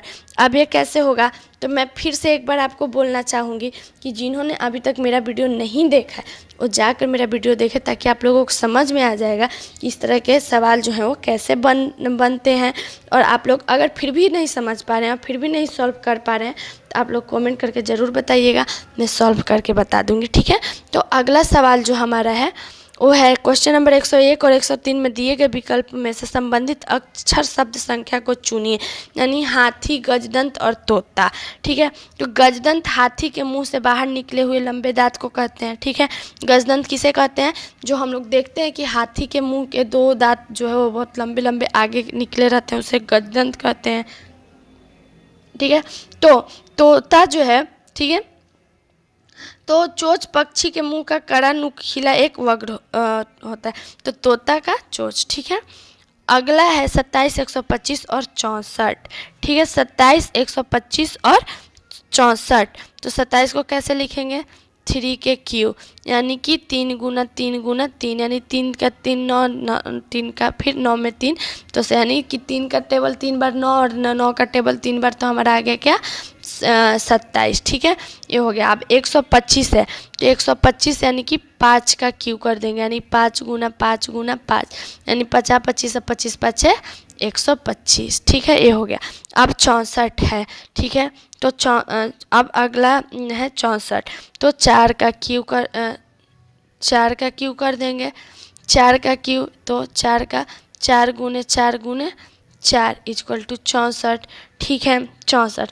अब जो प्रश्नवाचक चिन्ह के पास आएगा उसे हमें चुनना है, तो यहाँ पर हम इस 6 का, ठीक है क्या, 6 का क्यू कर देंगे, तो 6 गुना 6 गुना 6, यानी 6 गुना 6, 6 छक्का 36 और 36 छक्का 216। ठीक है, ये रहा इसका आंसर। अगला है ए बी एल और बी सी। ठीक है, ए बी एल और बी सी, तो ए जो है वो पहले मैं आपको बता दूं कि अल्फ़ाबेट में ए और बी, ठीक है, दोनों 1 और 2 पे है। ठीक है, ए 1 और 2 पे है, तो एल जो है अल्फ़ाबेट में 12वें अंक पे है, यानी कि 1 2 जो प्लस हो गया वो 12वें अंक, तो बी सी। ठीक है, तो बी जो है वो दूसरे अंक पे है और सी जो है वो तीसरे अंक पे है। ठीक है, तो 23वें अंक पे क्या है, डब्लू, तो ये आ जाएगा बी सी डब्लू। ठीक है, अगला क्वेश्चन नंबर 104 और 106 में चुनिए जो अन्य 3 विकल्पों से भिन्न है। यानी यूरेनस, प्लूटो, जुपिटर और सूर्य, जो इसमें भिन्न है। तो सूर्य एक तारा है, जबकि यूरेनस से प्लूटो एवं जुपिटर बृहस्पति ग्रह है। ठीक है, जो क्या है वो, जुपिटर क्या है, एक बृहस्पति ग्रह है, तो जो इसमें भिन्न है वो है सूर्य। ठीक है, अगला है 22 48 18 54 16 64 14 56। ठीक है, यानी कि 12 गुना 4 करेंगे, 12 चौके 48। ठीक है, 12 चौके 48। उसी तरह से 16, ठीक है, 16 गुना 4 करेंगे तो 16 चौका 64। ठीक है, अब 18 54 है, तो 18 गुना 3 करेंगे तो 18 तियाँ 54। और 14 गुना 4 करेंगे, 14 गुना 4 तो 14 चौके 56। ठीक है, तो इसमें जो भिन्न है वो कौन है? 18 54। ठीक है, इसमें जो भिन्न है वो कौन सा है? 18 और 54। 18 54। अगला है LRO। ठीक है, CGJG SZWPWT। ठीक है, ये भी क्या है? अल्फ़ाबेट के तरह ही है, यानी अल्फ़ाबेट के नंबर के अनुसार है। यानी कि L के बाद R जो है वो, मैं आपको ऐसे समझा दूं कि L के 6 अंक के बाद R है और R के 3 अंक के पहले O आता है। ठीक है, जैसे LRO है। ठीक है, लेकिन पहले क्या आता है? LMNOPQR, यानी L के ठीक 6 अंक के बाद R है, लेकिन R के 3 अंक के बाद जो है वो O आता, 3 अंक पहले O आता है, यानी OPQR, यानी PQR 3 अंक के बाद। ठीक है, इस तरह से। तो इसमें भिन्न हम इसी तरह से जो बाकी 3 है उसमें, तो अब जो इसमें भिन्न है, तो इसमें जो भिन्न है वो है, इसमें जो भिन्न है मैं आपको बता दूं कि इसका भिन्न है LRO। बाकी सब जो है वो क्या है? 7 और 3 अंक के आगे पीछे है। ठीक है, एक बार आप लोग अल्फ़ाबेट पढ़ेंगे तो आपको समझ में आ जाएगा। अगला है, एक लड़की अपने घर से निकलती है। पहले वह 30 मीटर उत्तर पश्चिम दिशा में चलती है और बाद में 30 मीटर दक्षिण पश्चिम दिशा में चलती है। अंत में, ठीक है, अंत दिशा में चलती, अंत में वह अपने घर की ओर मुड़ती है। वह किस दिशा में चल रही है? तो ये जो है वो पूछ रहा है किस दिशा में, तो उत्तर पूर्व की दिशा में चल रही है। अगला है जेड और प्रश्नवाचक चिन्ह SRO। फिर मतलब यहाँ पर 3 प्रश्नवाचक चिन्ह है। यहाँ पर हमें क्या करना है? सही शब्द को चुनना है जो प्रश्नवाचक चिन्ह के पास आए। ठीक है, तो चलिए यहाँ पर जेड और यहाँ पर एस है। ठीक है, प्रश्नवाचक चिन्ह के पास क्या आएगा? तो प्रश्नवाचक चिन्ह के पास आएगा W, क्योंकि Z के 3 अंक पहले क्या आता है? W आता है, यानी WXYZ। ठीक है, उसके बाद एस जो है वो W के 3 अंक पहले, 4 अंक पहले आता है, जैसे STU VW। ठीक है, RO। ठीक है, RO के तो R जो है वो, जैसे कभी मैं बताई कि 3 अंक पहले जो है O के 3 अंक के बाद R आता है, लेकिन यहाँ पर पहले R है उसके बाद O है, तो O के ठीक 4 अंक के बाद यहाँ पर K आएगा। ठीक है, 4 अंक के पहले जो है K के 4 अंक के बाद O आता है। ठीक है, उसी तरह से GC है, तो यहाँ पर GC, तो G जो है वो C के 4 अंक बाद आता है, तो उसी तरह से J है वो G के 3 अंक बाद आएगा। तो यहाँ पर WJ, यहाँ पर क्या होगा? यहाँ पर होगा WKJ। ठीक है, अगला है, एक फैक्ट्री में हमेशा क्या होता है? तो एक फैक्ट्री में हमेशा कारीगर और कामगार होते हैं, यानी कि कारीगर। ठीक है, यहाँ पर कारीगर होगा। यदि A प्लस गुना है, माइनस प्लस है, गुना भागा है और भागा माइनस है, तो निम्नलिखित प्रश्न का उत्तर दीजिए। तो यहाँ पर जो प्रश्न है उसका, यानी 6 - 9 + 8 गुना 3 भागा 20, जो प्रश्नवाचक चिन्ह है वहाँ पर क्या आएगा? तो ये जो है प्रश्न, तो हम लोग लिखेंगे 6 - 9 + 8 गुना 3 भागा 20। यहाँ पर प्रश्नवाचक चिन्ह, यहाँ पर लिखेंगे प्रश्नवाचक चिन्ह इक्वल टू 6 + 9। ठीक है, क्या 6 + 9 गुना 8 भागा 3 -20। इस तरह से हम लोग लिख दिए। अब यहाँ पर लिखेंगे प्रश्नवाचक चिन्ह इक्वल टू 6 प्लस, ठीक है, 6 + 9 गुना 8 बटा 3 -20। ठीक है, इस तरह से हम लोग यहाँ पर लिख दिए। अब आगे हम लोग लिखेंगे, यहाँ पर लिखेंगे कि प्रश्नवाचक चिन्ह इक्वल टू, ठीक है, 6 + 24 - 20 इक्वल टू 10, यानी कि जो प्रश्नवाचक चिन्ह के पास आएगा वो आएगा 10। ठीक है, अगला है हमारा सवाल, एक निश्चित कूट में रिपेल को 61 33 82 लिखा जाता है, लाइफ को 81 92 लिखा जाता है, तो पिलर को इस कूट भाषा में लिखा जाएगा। तो पिलर जैसे रिपल जो है उसे 61 33 82 इस तरह से लिखा गया है, तो पिलर को 31 88 26, तो यहाँ पर जो है वो 61 पिलर को क्या लिखेंगे? 61 88, ठीक है, 61 33 पिलर को किस कूट भाषा में लिखेंगे? तो पिलर को जो है वो 31, 88, 26 में लिखेंगे। यदि रोज को 68, 61 कोड दिया गया, चेयर को 73, 45, 6 कोड दिया गया और पिर्च को 96, 14, 73 दिया गया, तो सर्च के लिए क्या कोड होगा? तो सर्च को कौन सा कोड दिया गया? तो सर्च को 21, 46, 73 दिया गया। ठीक है, 21, 46, 73। ठीक है। क्वेश्चन नंबर 113 और 114 में निम्नलिखित विकल्पों में से कौन सा विकल्प नीचे दिए शब्दों का सार्थक क्रम दर्शाता है? यानी दही, घास, मक्खन, दूध, गाय। ठीक है, अब इसे हमें सही, तो पहले गाय। ठीक है, गाय क्या घास खाएगी, घास खाएगी तो दूध देगी, दूध से क्या होगा? दही होगा, दही से क्या होगा? मक्खन होगा।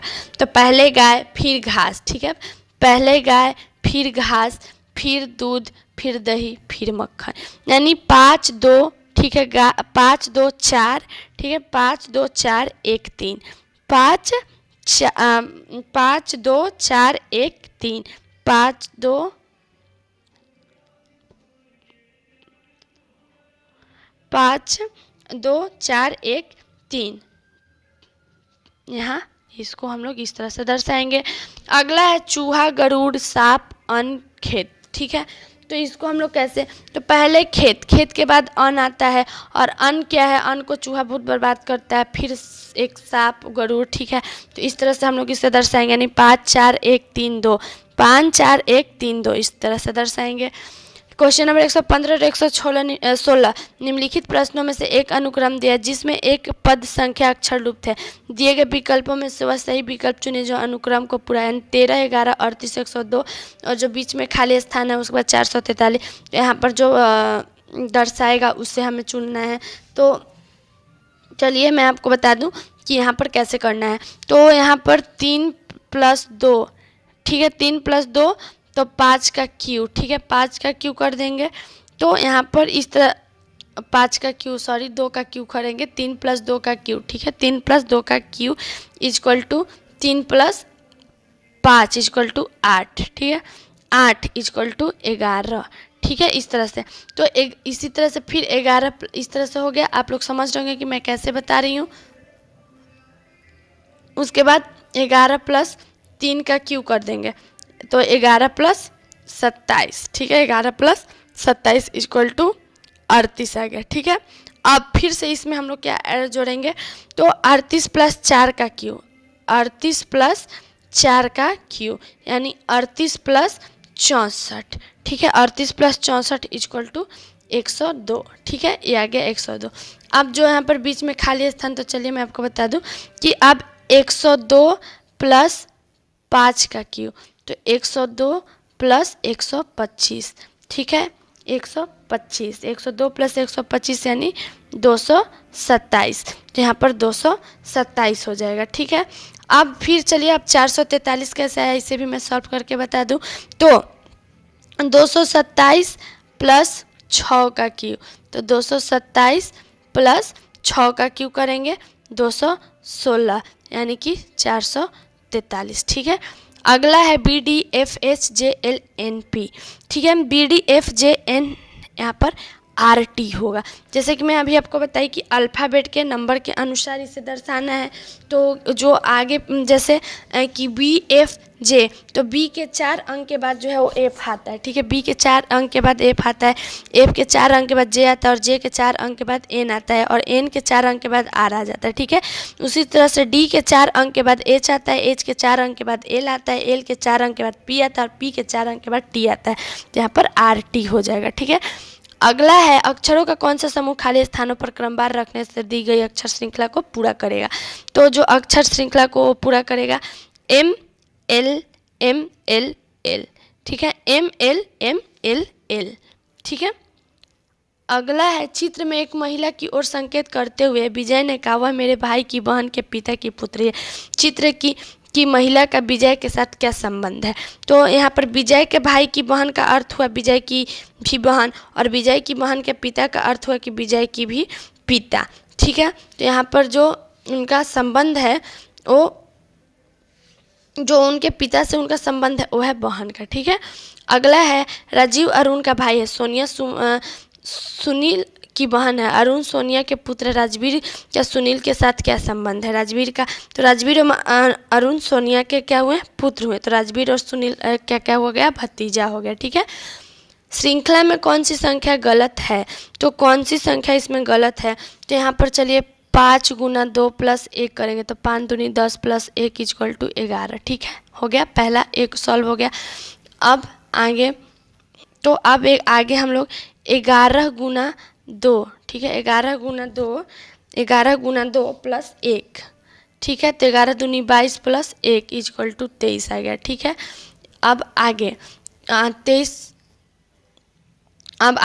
23 गुना 2 प्लस 1 कर देंगे। ठीक है, 23 गुना प्लस 1 तो आ जाएगा 23 दूनी 46 प्लस 1 तो 47।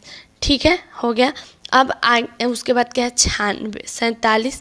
तो अब 47 को, तो 47 गुना 2 प्लस 1, ठीक है, 47 गुना 2 प्लस 1 तो 47 दूनी 94 प्लस 1 इक्वल टू,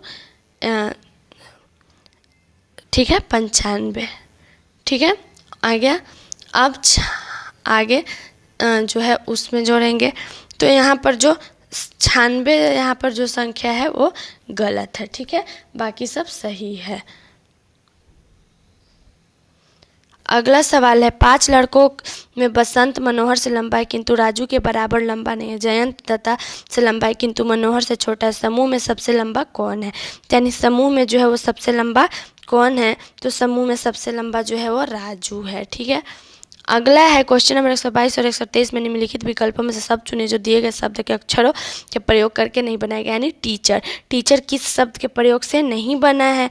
तो टीचर मैं आपको बता दूं कि टीचर शब्द जो है वो ट्रैक्टर शब्द से नहीं बना, यानी वो जो है इसमें क्या है, वो इसमें वो वर्ण नहीं है। ठीक है। यहाँ पर रिसेंबल है, तो इसमें कौन शब्द से नहीं बना है? तो यहाँ पर मैं आपको बता दूं कि ये शब्द जो है वो ब्रेन से नहीं बना है, क्योंकि यहाँ पर आई वर्ण नहीं है। ठीक है। यदि पेल को RCNG लिखा जाता है तो लिप को उस कूट भाषा में कैसे लिखेंगे? यानी कि पेल को जो है वो RCNG भाषा में लिखा गया, तो लिप को जो है वो किस भाषा में, किस कूट भाषा में? तो इसे हम लोग जो है वो NGCR में लिखेंगे। ठीक है। यानी कि ये जो है, ये शब्द मैं आपको बता दूं कि अल्फ़ाबेट के नंबर के अनुसार ए भी है, तो इसी तरह से वो लिखा गया कि वो कितने नंबर के आगे पीछे पे आते हैं। ठीक है। अगला है, यदि पोस्ट को कूट भाषा में KLHG लिखा जाता है, उसी कूट भाषा में नर्स को कैसे लिखा जाएगा? तो उसी कूट भाषा में मैं आपको बता दूं कि उसे MFIH लिखा जाएगा, MFIH। ठीक है। अगला सवाल है,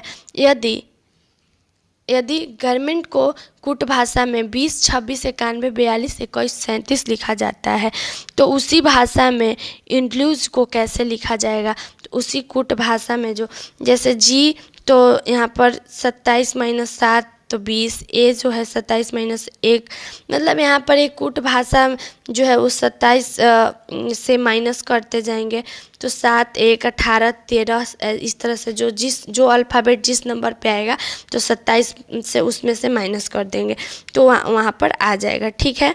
तो ये जो है वो आ जाएगा 18, 13, 23, 6, 15, 20, 22, 18, 13, ठीक है, 18, 13, 23, 18, 13, 23, ठीक है, 18, 13, 23, 6, 15, 20, 22 इस भाषा में 18, 13 इस भाषा में इसको हम लोग लिखेंगे। ठीक है, 18, 13, 23।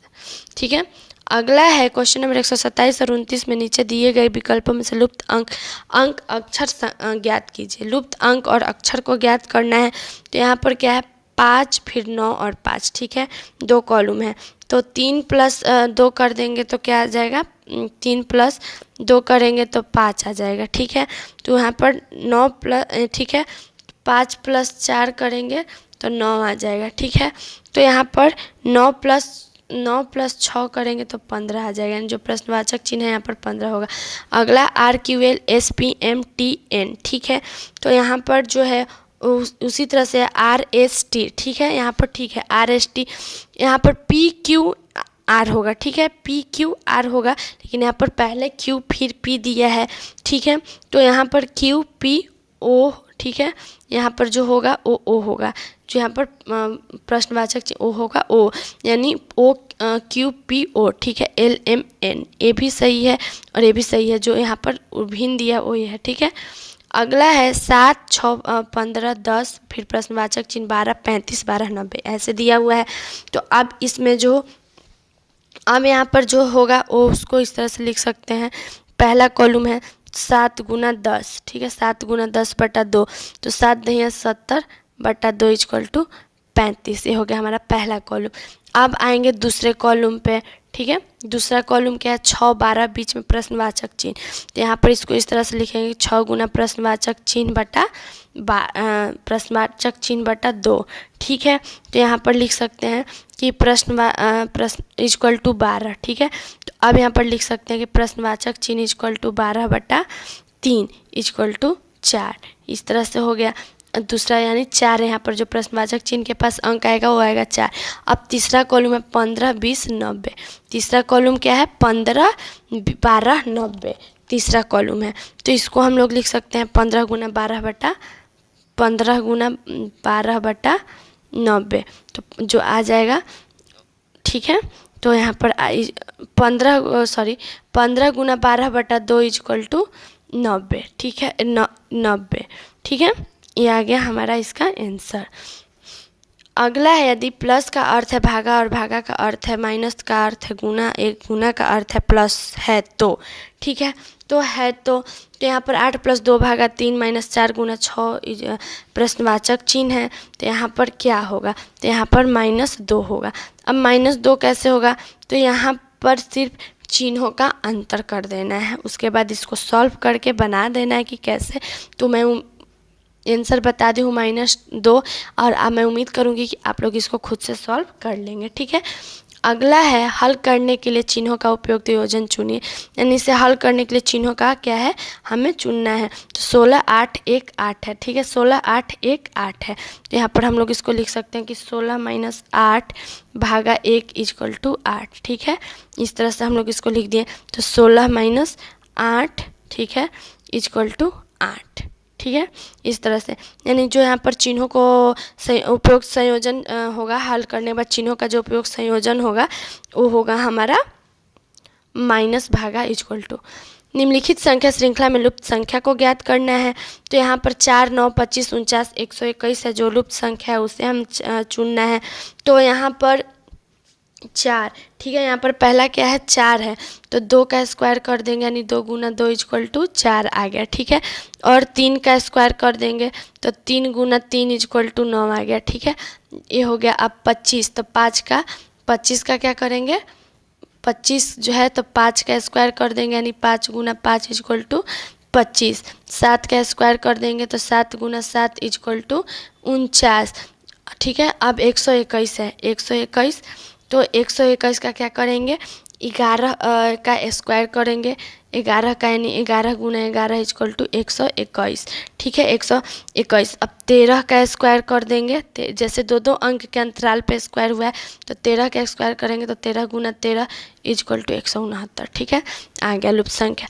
रघु अपनी कार में अपने घर से चलता है और उत्तर की ओर 8 किलोमीटर यात्रा करता है, फिर 6 किलोमीटर पूर्व की ओर, फिर 10 किलोमीटर अपनी दाईं ओर 4 किलोमीटर बाईं ओर 10 किलोमीटर उत्तर की ओर, और अंत में 4 किलोमीटर अपने दाईं ओर प्रारंभिक स्थल से संदर्भ में वह किस दिशा में है, तो अभी जो है वो किस दिशा में है, तो वो जो है मैं आपको बता दूं कि ये उत्तर पूर्व दिशा में है, ठीक है। अगला है 4 छात्र ABCD एक वर्ग में 4 कोने में बैठे हैं, हर कोने में एक और सभी का मुख वर्ग में केंद्र की ओर है। केंद्र में बैठे छात्र E का मुख केवल C की ओर है और छात्र A का मुख E की पीठ की ओर है। यदि D E के दाईं ओर बैठा है तो B E के बीच किस ओर बैठा है, तो मैं आपको बता दूं कि ये जो है वो BE के बाईं ओर बैठा है। अगला है क्वेश्चन नंबर 135 और 36 में 135 और 136 में निम्नलिखित प्रश्नों में 2 कथनों के आगे 2 निष्कर्ष दिए गए हैं, 1 और 2। आप समान ज्ञात तथ्यों को अंतर पर भी कथनों की पड़ताल सच समझकर करें। आप तय करें कि दिए गए निष्कर्षों में से कौन सा यदि कोई हो दिए गए कथनों में से निकलता है। तो कथन जो हमारा है 3 है, जो ओलंपिक खेलों में सर्वोत्तम निष्पादन पर स्वर्ण पदक मिलता है। और दूसरा है खिलाड़ी एक्स को स्वर्ण पदक मिला परंतु बाद में पता चला कि वह एक निपद औसत का प्रयोग कर रहा है। निष्कर्ष है एक्स को स्वर्ण पदक रखने की अनुमति दे देनी चाहिए। और दूसरा है स्वर्ण पदक वापस लेकर अगले व्यक्ति को दे देना चाहिए। ठीक है, तो यहाँ पर जो सही निष्कर्ष इसमें हमें चुनना है विचार करके। तो मैं आपको बता दूं कि इसमें जो इसका होगा वो होगा केवल 2 निष्कर्ष निकलते हैं, यानी स्वर्ण पदक वापस लेकर अगले व्यक्ति को दे देना चाहिए। ठीक है, अगला है कथन। सभी पुस्तकें उपन्यास होती हैं, कुछ उपन्यास कविताएं होती हैं। निष्कर्ष है कुछ पुस्तकें कविताएं होती हैं और सभी कविताएं उपन्यास होती हैं। अब इसमें जो इसका सही निष्कर्ष निकलेगा वो होगा केवल निष्कर्ष 2, यानी सभी कविताएं उपन्यास होती हैं। ठीक है, सभी कविताएं क्या होती हैं? उपन्यास होती हैं। अगला सवाल है दिए गए पैटर्न को ध्यानपूर्वक अध्ययन करें और उस संख्या का चयन करें जो प्रश्नवाचक चिन्ह की जगह पर आ सकती है। तो जो प्रश्नवाचक चिन्ह के जगह पर आ सकती है उसे हमें क्या करना है, उसे हमें चुनना है यानी बनाना है।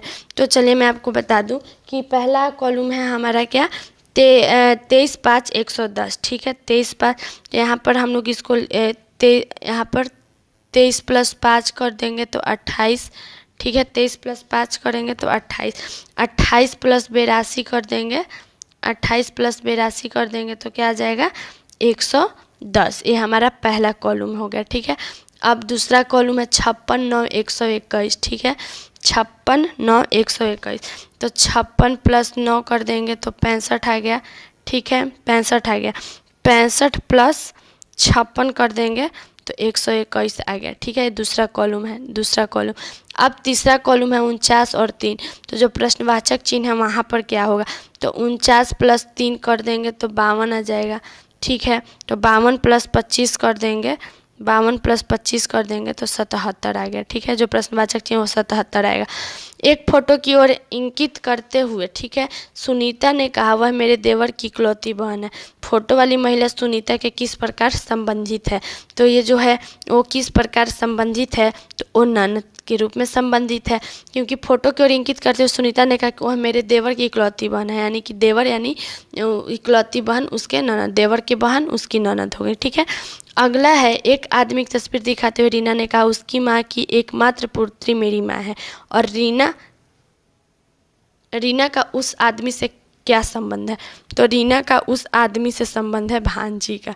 ठीक है, क्योंकि उसकी माँ एकमात्र पुत्री मेरी माँ है। ठीक है, तो उसके वो आदमी जो है वो मामा है। ठीक है, अगला एक पासे की निम्नलिखित 2 भिन्न अंक आकृतियों से 2 के सामने कौन सी संख्या है, तो 2 के सामने कौन सी संख्या है, तो है 4। ठीक है, 2 के सामने कौन सी संख्या है, 4 है। ठीक है, अगला है नीचे दी गई श्रृंखला में लुप्त संख्या ज्ञात करें, यानी 2 6 30 210। उसके बाद क्या है 30,030। ठीक है, क्या है 30,030। तो यहाँ पर चलिए मैं आपको बता दूं कि यहाँ पर जो इसका होगा, यहाँ पर 2 × 3 कर देंगे तो 6, 2 × 3 कर दिए तो 6 आ गया। 6 × 5 कर देंगे तो क्या आ जाएगा 30 आ जाएगा। 30 × 7 कर देंगे तो 210 आ जाएगा। ठीक है, 210 × 11 कर देंगे तो 2310 आ जाएगा। उसी तरह से 2310 × 13 कर देंगे, 2310 × 13 इतना आ जाएगा। अगला एक निश्चित कोड को यदि m का अर्थ भागा है, n का अर्थ गुना है, o का अर्थ प्लस है और p का अर्थ माइनस है, तो 27 m 3 n 5 p 6 o और 9 का मान कितना होगा। तो मैं आपको बता दूं कि इसमें इसका मान ज्ञात करना है। तो सबसे पहले हम लोग लिखेंगे कि प्रश्नवाचक चिन्ह ये जो हमारा प्रश्न है। ठीक है, अब हम लोग इसके लिखेंगे प्रश्नवाचक चिन्ह इक्वल टू 27 भागा 3 गुना 5 - 6 + 9, इस तरह से लिखेंगे। अब लिखेंगे प्रश्नवाचक चिन्ह इक्वल टू 9 गुना 5 - 6 + 9। ठीक है, प्रश्नवाचक चिन्ह इक्वल टू 45 - 6 + 9, यानी कि प्रश्नवाचक चिन्ह इक्वल टू 54 - 6 इक्वल टू 48, ठीक है 48 हो जाएगा। अगला है कौन सी उत्तराकृति नीचे दी गई आकृति के प्रतिरूप को पूरा करती है, तो जो इस आकृति के प्रतिरूप को पूरा करेगी ये वाली, ठीक है। अगला है दिए गए पैटर्न को ध्यानपूर्वक अध्ययन करें और उस संख्या का चयन करें जो प्रश्नवाचक चिन्ह की जगह आ सकती है। तो जो प्रश्नवाचक चिन्ह के जगह पर आ सकती है वो है 88। अब आप लोग इसे एक बार खुद से सॉल्व कीजिएगा। जैसे मैं बार बार बोल रही हूँ, कुछ सवालों को आप लोगों के ऊपर छोड़ रही हूँ ताकि आप लोग भी ये समझेंगे कि आप लोग मेरा पढ़ाया हुआ कितना समझ रहे हैं और कितना नहीं समझ रहे हैं। और आप लोग जितना भी सॉल्व कर पा रहे हैं तो आप लोग कमेंट करके ज़रूर बताइए। निम्नलिखित प्रश्न में अक्षरों का एक समूह दिया गया, प्रत्येक समूह के अक्षर किसी न किसी नियम संबंध के आधार पर उस समूह के अक्षरों से संबंधित है। दिए गए विकल्पों में से अक्षरों के उस समूह को चुनिए जो उसी तर्क नियम संबंध के अनुसार अनुसरण करता है, ठीक है। तो A G B के C पे, ठीक है, इस तरह से है। तो A B और C, ठीक है, J K P, तो J K P तो ठीक है। उसी तरह से अब हमें इसमें संबंधित F M G Q H भी, ठीक है, इस तरह से संबंधित है। अगला है आकृति में कितने त्रिभुज हैं, तो आकृति में टोटल 28 त्रिभुज हैं। अगला है 6 निर्देशक मंडल A B C D E और F एक दूसरे के समान दूरी पर एक गोल मेज में के परित बैठे हैं, लेकिन जरूरी नहीं है कि इसी क्रम में बैठे हो। B D को भी कर्णीय रूप के सामने है लेकिन F के बाएं है और D ठीक C और E के बीच में है। वामावर्त दिशा में A से 120 डिग्री पर कौन है, तो जो वो है F, ठीक है। अगला है निम्नलिखित श्रृंखला को पूरा करें, यानी Z1 Y4 X9, तो यहाँ पर जो इसे पूरा करेगा वो होगा W16, ठीक है। अगला है उस आकृति का चयन करें जो नीचे दी गई आकृति श्रृंखला के प्रश्नवाचक चिन्ह के स्थान पर आ सकती है, तो आ सकती है ये वाली, ठीक है। अगला है उस विकल्प का चयन करें जो तीसरे पद को उसी प्रकार संबंधित है जिस प्रकार दूसरा पद पहले पद से संबंधित है, यानी डैक्स WZ C और VKO, ठीक है। तो इसमें जो संबंधित है वो है EPL। अब ये सारे जो हैं वो अल्फ़ाबेट के नंबर के अनुसार जो हैं वो संबंधित हैं, ठीक है। वीडियो के अंत में मैं बोलना चाहती हूँ कि इस वीडियो में अगर मुझसे किसी शब्द के सही उच्चारण करने में या किसी चीज़ को सही से मैं नहीं समझा पाई तो उसके लिए मैं अब दिल से आप लोगों से माफ़ी मांगती हूँ। और मैं उम्मीद करती हूँ कि मैं जो भी पढ़ा रही हूँ आप लोगों को समझ में आ रहा है।